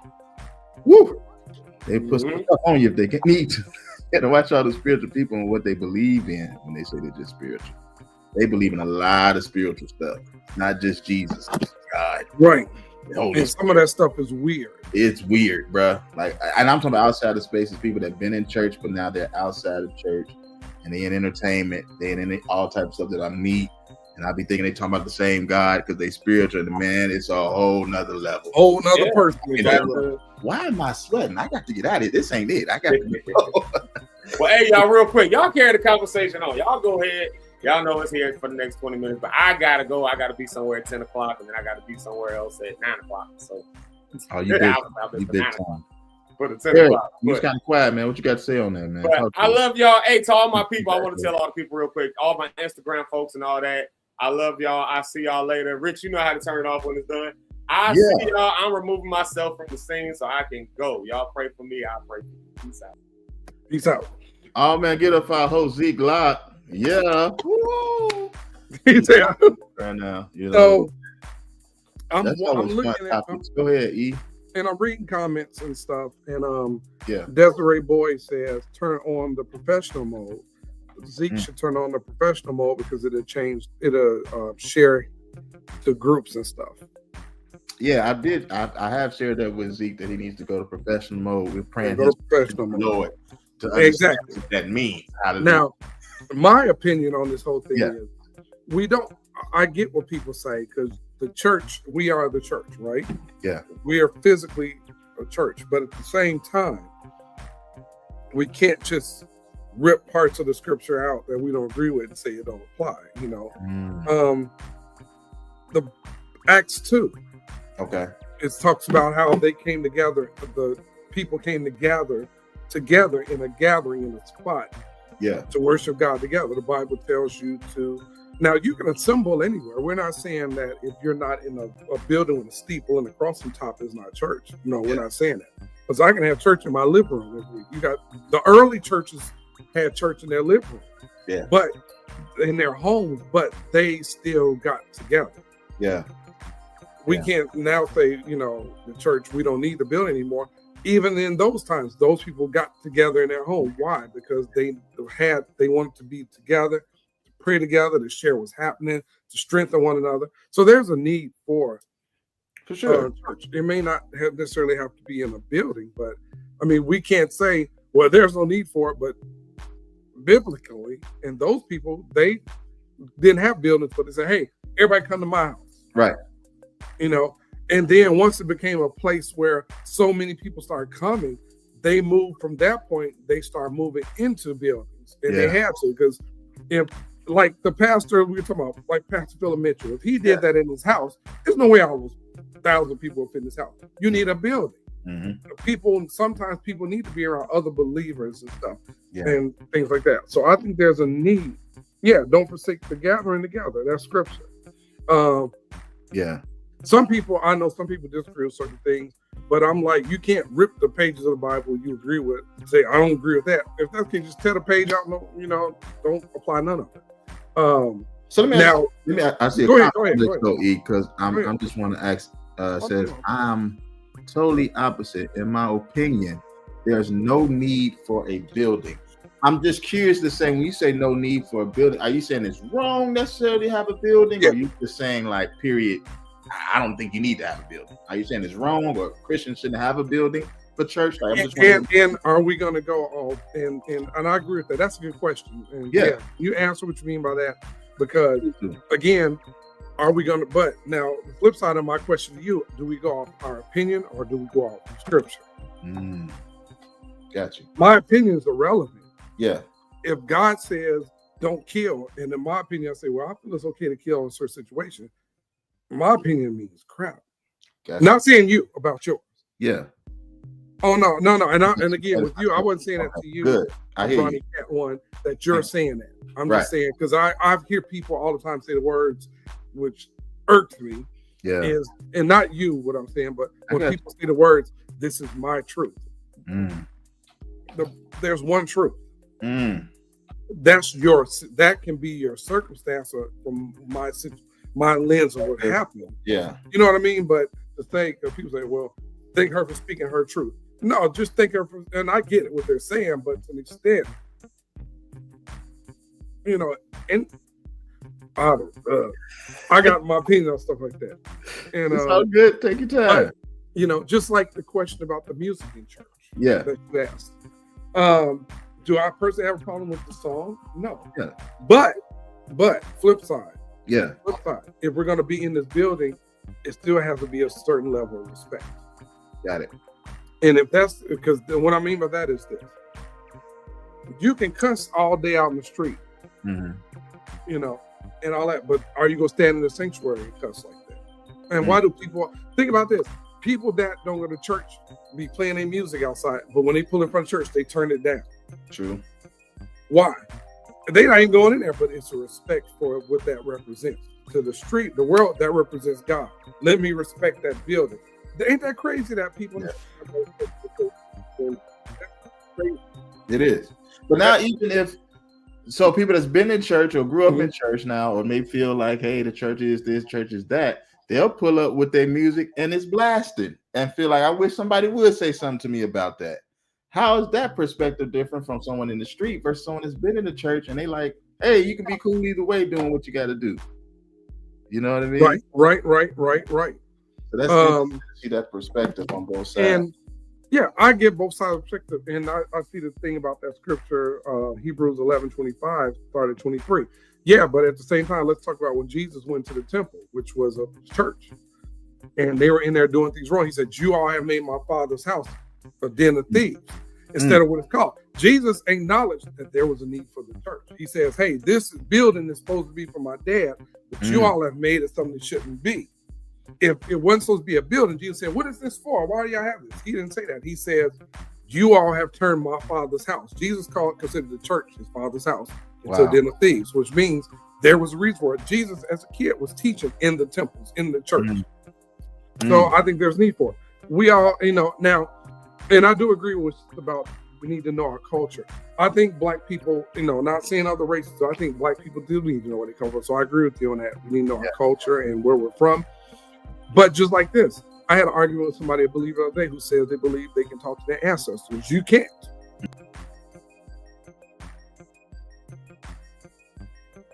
Oh, there we go. Yeah, my bad. No, you good.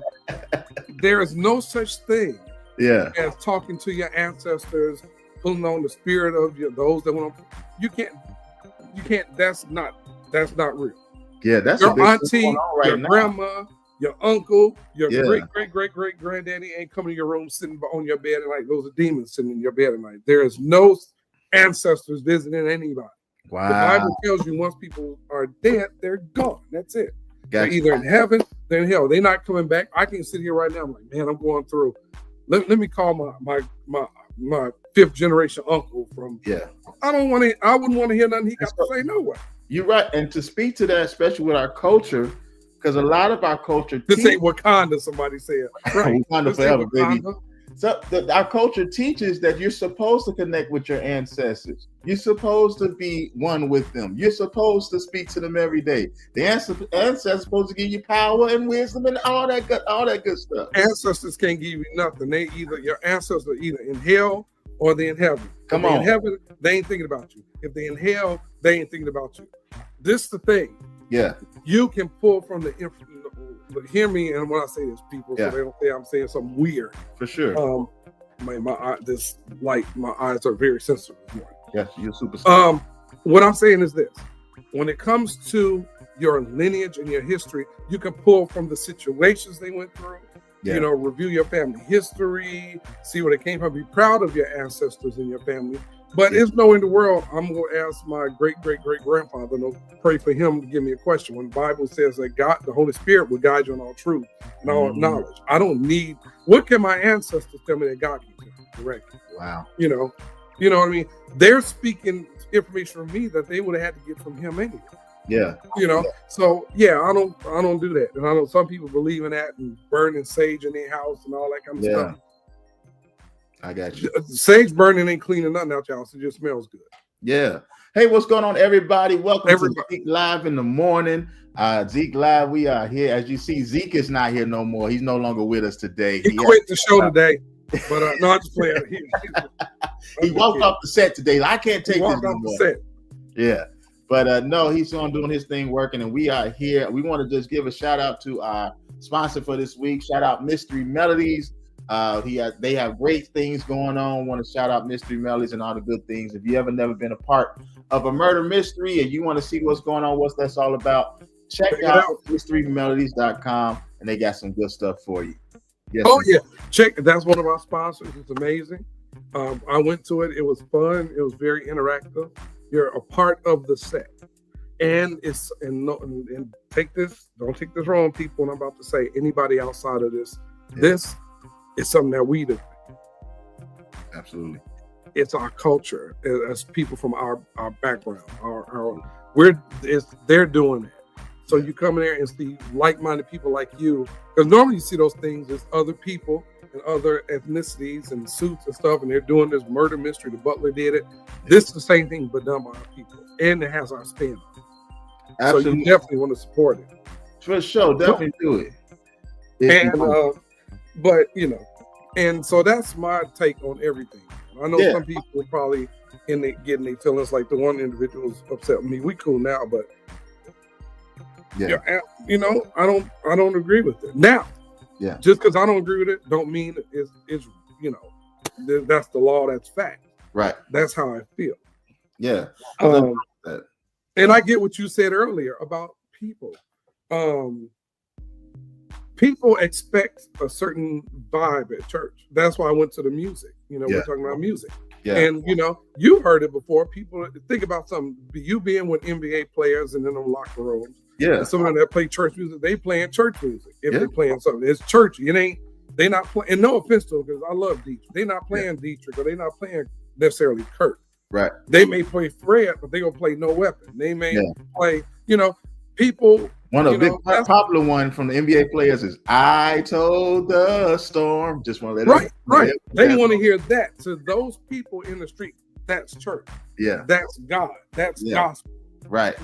Now we may know from being in the church. That's why I say certain things, even biblically, certain things are for the church, and certain things are for outside the church. Yeah.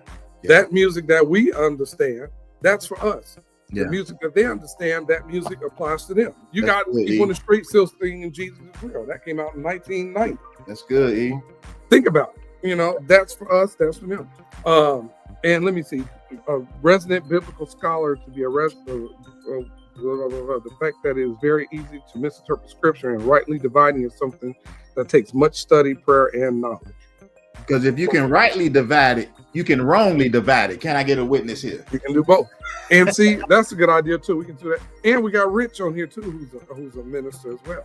I'm going through the whole thing, man. He's going through it right now.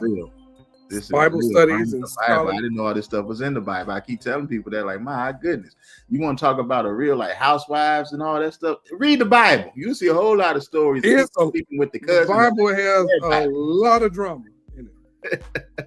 But you know what? This goes back to when I've heard people say, "What? Nothing in that book. That book is old." Yeah. Everything in that book applies to what's happening now. It's stuff in there: scandals, bad relationships, money management, diseases, crime. Yes. Everything is in there. Everything that we need is in there. And I always heard that, but it wasn't until I got older now where I'm really seeing it and dissecting it. And even what John Thompson was talking about, You got to learn how to rightly divide the word and learn it for yourself. Right.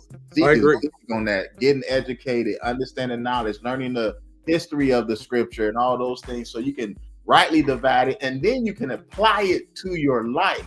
My biggest thing is to make sure to make it simple and understandable so a third grader can get it. You know what I mean? Right.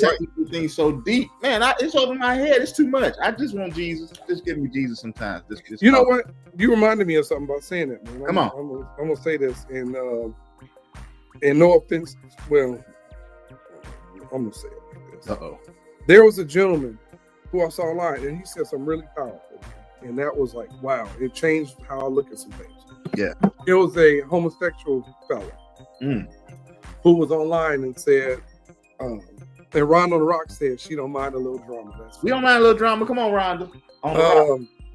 What he said was this. He said he was a gay man. He was happy being gay. Okay. He said somebody said, come to church. And he said he went to church. And he said, I wasn't going to church to not be gay. He said, I was happy being gay. He said, I was going to church just to find Jesus. Wow. He had no interest in giving up the homosexual lifestyle. But when he went to this church, started visiting, God started working on him. And now, you know what I mean? He's a heterosexual. God delivered him because he went for Jesus. And that's the thing, going back to what you just said. You just want Jesus. I think the churches need to go back to the message of just preaching that. All other stuff. And I understand back in the day, the churches were the places that, think about this, back in the day, the church had way more relevance than it does now. True. Especially in our culture. Just think about this. Back in the day, when, especially like race riots and things like that, or even before that, when people got in jail, they didn't call a attorney, they called the pastor. Sure did. You know, when people needed stuff in the community, Martin Luther King wasn't a politician, he was a minister. Come on. You know what I mean? People have always ran to the church in our community when we needed stuff. And I think that we need that, you know, the church should be that spot again for people. Yeah. But it's become something that's not representing those things it was. I'm not saying King and those guys were perfect people. I just think the church had a different type of relevancy then than it does now. And then when you get, and see, now the thing is this, we've become so westernized in our thinking that when we see something in a church like Pastor Philip out there in Atlanta who's doing something, anytime the city come to you with zoning things saying you're tying up traffic off the expressway to come to church, we got a problem with you. Yeah. We look, and then I look at his services, I watch it, he's not saying a compromising message. He's like this, that, and other. You go to hell if you're doing this, blah, blah, blah, blah, blah, blah. And when I first, in my mind, I first said, his church growing like that, what he got going? He up to something. Why was my first thought something negative? You're right. You know, we see things happening because we are so judgmental now. We see things that's God is not God. Things that's God that's not God is God. And I sat back and said, oh, he got something wrong. Oh, this dude got all these people. He must be preaching something wrong. He doing something. And then I watched him. I'm like, wait a minute. Yeah. This dude is not compromising nothing. His church is growing. He's unapologetic. He said he don't dress up because he said, I don't want to draw attention to myself. He wear his church merch, which is a hoodie, all black. Yeah. He said he wears that because the old man in him died when he had an experience in Jerusalem. Or some other country he was in. And somebody ministered to him and said, God's going to use you to touch the world. And they prayed for him. He said that old him died there. That's why he wear the all black all the time. He said it's not a symbolism of death, but he said the old me is gone. This is who I am. He said I don't want to draw no attention to me. He said I ain't got nothing fancy on. Yeah. And he was a regular dude. He talked regular, but he's anointed to do what he does. Wow. You remember there are certain people, man, that have anointing on them for this time. And I think he's one of those people. Oh. And he's bringing a relevancy back to the church that the church has lost, I think. You know, that, you know, and all that. I know, I being careful, me putting my name on the church name and talking bad so much about it. I've heard a lot of people talk so harshly about the church and not remembering. Don't forget that the church is still Jesus' bride. You know what I mean? And you gotta watch your mouth. My wife long enough, something gonna happen. You feel me? That's See, me in the natural. That's something true though. That's scripture. We forget that the Bible, Jesus said, "Hey, the church is my bride." That's connected him. to it. Yeah. So you got to be That's what careful happened with with Will this. Smith and Jada Pinkett. We talked about his bride. No matter how bad she was, no matter how horrible she was, as other people say she is, he slapped the mess out that man for talking about his wife. He turned his What head. he's doing out here? You better be careful. That's my warning. But that's how people need to understand it, man. Is that it's deeper than the building. Yeah. It's a covenant. It's a relationship. Come on. You know, and so I'm careful of that. Yeah. And that was something too for me that got to me. And then I'm like sitting here thinking about it. Me being one of those people, you know, and I actually had a conversation. I don't know about that church out there. Why they doing it right? Yeah. And then I thought about the scripture came to me, the 7 things that the Lord hates. Yeah. One of them is being a busybody in other people's matters. I'm like, I'm sitting here putting my mouth on what this man got going. And I'm talking to him about him to other people. That was wrong. That was wrong. I think we need to sometimes just shut up sometimes, man. Yeah, I agree. This I always tell people, I always put on Facebook, you be men and let God be God. That's that. We don't have the ability to save nobody. We don't have the ability to change nobody. We don't have to do about it. We don't have the ability to do none of that. Yeah. He does it through us. So let him do what he does best and be who he is. And you just sit back and be who you are. Get your butt out the way. Get out the way. Move. Get out the way. I can bring that. There you go. Bring that in church. Come on. Can we bring that in? I don't see why not. Because we've done it before. And that's the thing, man. I feel like, you know, the church, those of us that's in the church we got it. Yeah. You know, so it's not about to me anymore making sure the ones in there stay in there. Yeah. We're supposed to constantly evangelize and go out. Yeah, for sure. So if people in the street look for God as a certain way, give them that. Yeah. Don't try to give them what you give your congregation because it's not going to work. You know what I mean? Yeah. You got to give the people what they want. For sure. And I'm looking at these comments. Okay. Sorry, everybody. I'm glad we all in different industries. You in music industry, I'm in sports industry. We got film industry. We got all that plays the part. I'm gonna ask this because I know we got to wrap up. But I like just something I want to talk about you, Eric. I feel like you've always had like a boldness to go out and talk to anybody. Would you help somebody out with that? How did you develop that to have that sense of, hey, I'm gonna go out here and get it and say what I got to say. I didn't always have it. To be honest with you, man. Yeah. I didn't have that. Oh wow. It was just a thing of. I'll be honest. I didn't have a choice because it started. You know where I got it from? In church. I didn't want to be up in the front and stuff, and then they started saying, "Hey, for youth night, we want you to get up and say some words." Me? Yeah. But I did it. And then the lady from that used to take what really made me do it, and I'm gonna say this quick in the next minute.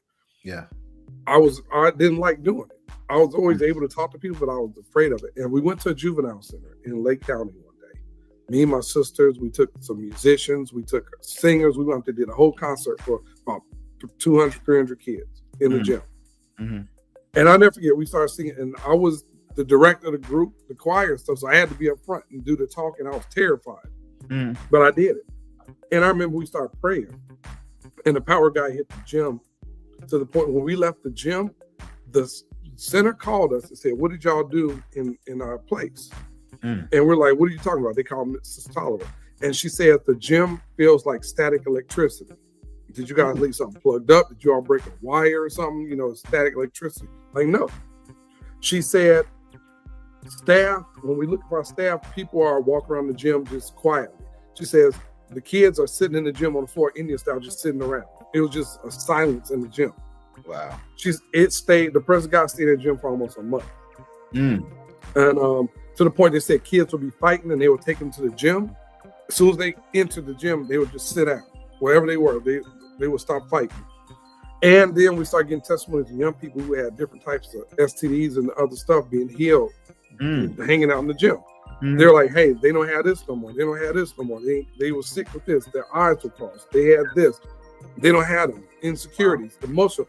So I'm like, God, you used us accidentally like that from opening up our mouth, you know. So at that point, man, it just became a thing. And then in life, as you know, Rich, being a guy, we have to be able to talk.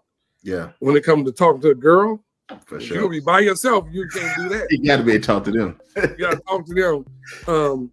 Speaking up for yourself. Yeah. And then, you know, on your job, and then, you know, being men are supposed to be leaders. We're supposed to be, you know, the providers of a household. We're supposed to be the leaders. You got to talk to be a leader. You can't be in the back, you know. And so for me, man, I just started planning. I just started doing it. I made myself do it. Yeah, that's you good.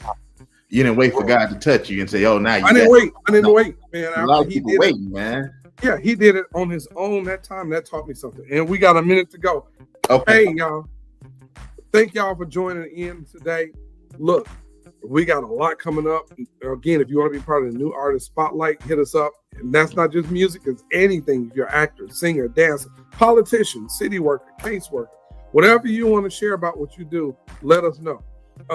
Thank you guys for joining. Remember, God loves you. Jesus loves you. He died for you. Gave his life for you. Nothing that you've done, he can't forgive. Rich Holmes, I'm here to the pastor now, Rich, because I know he pray and say what he got to say. So, yes, sir. Hey, just want to let everybody know, remember, life is choice driven. You will live and die by the choices you choose to make. Hey, I'm here to give you a hint today to let you know to choose life. It'll be the best choice you ever made. Father God, I pray right now, Lord God, as we end this live stream, we pray that everyone has a great day today. Let it be a day full of love and joy and peace. Pray for Zeke, Lord God, as he's going forth in his job, Lord, and what he's doing, Lord. Help him to continue to see this vision and push this vision forward. Thank you for everybody that tuned in, that watched it, that commented, that liked, that shared. We pray for everyone, Lord God, in this family, in this community, that the blessing of God stay on them in the name of Jesus. Lord God, let it be a great day. Till we see the hey, Lucas. Amen. Peace, y'all. Y'all have a good one. See y'all next time.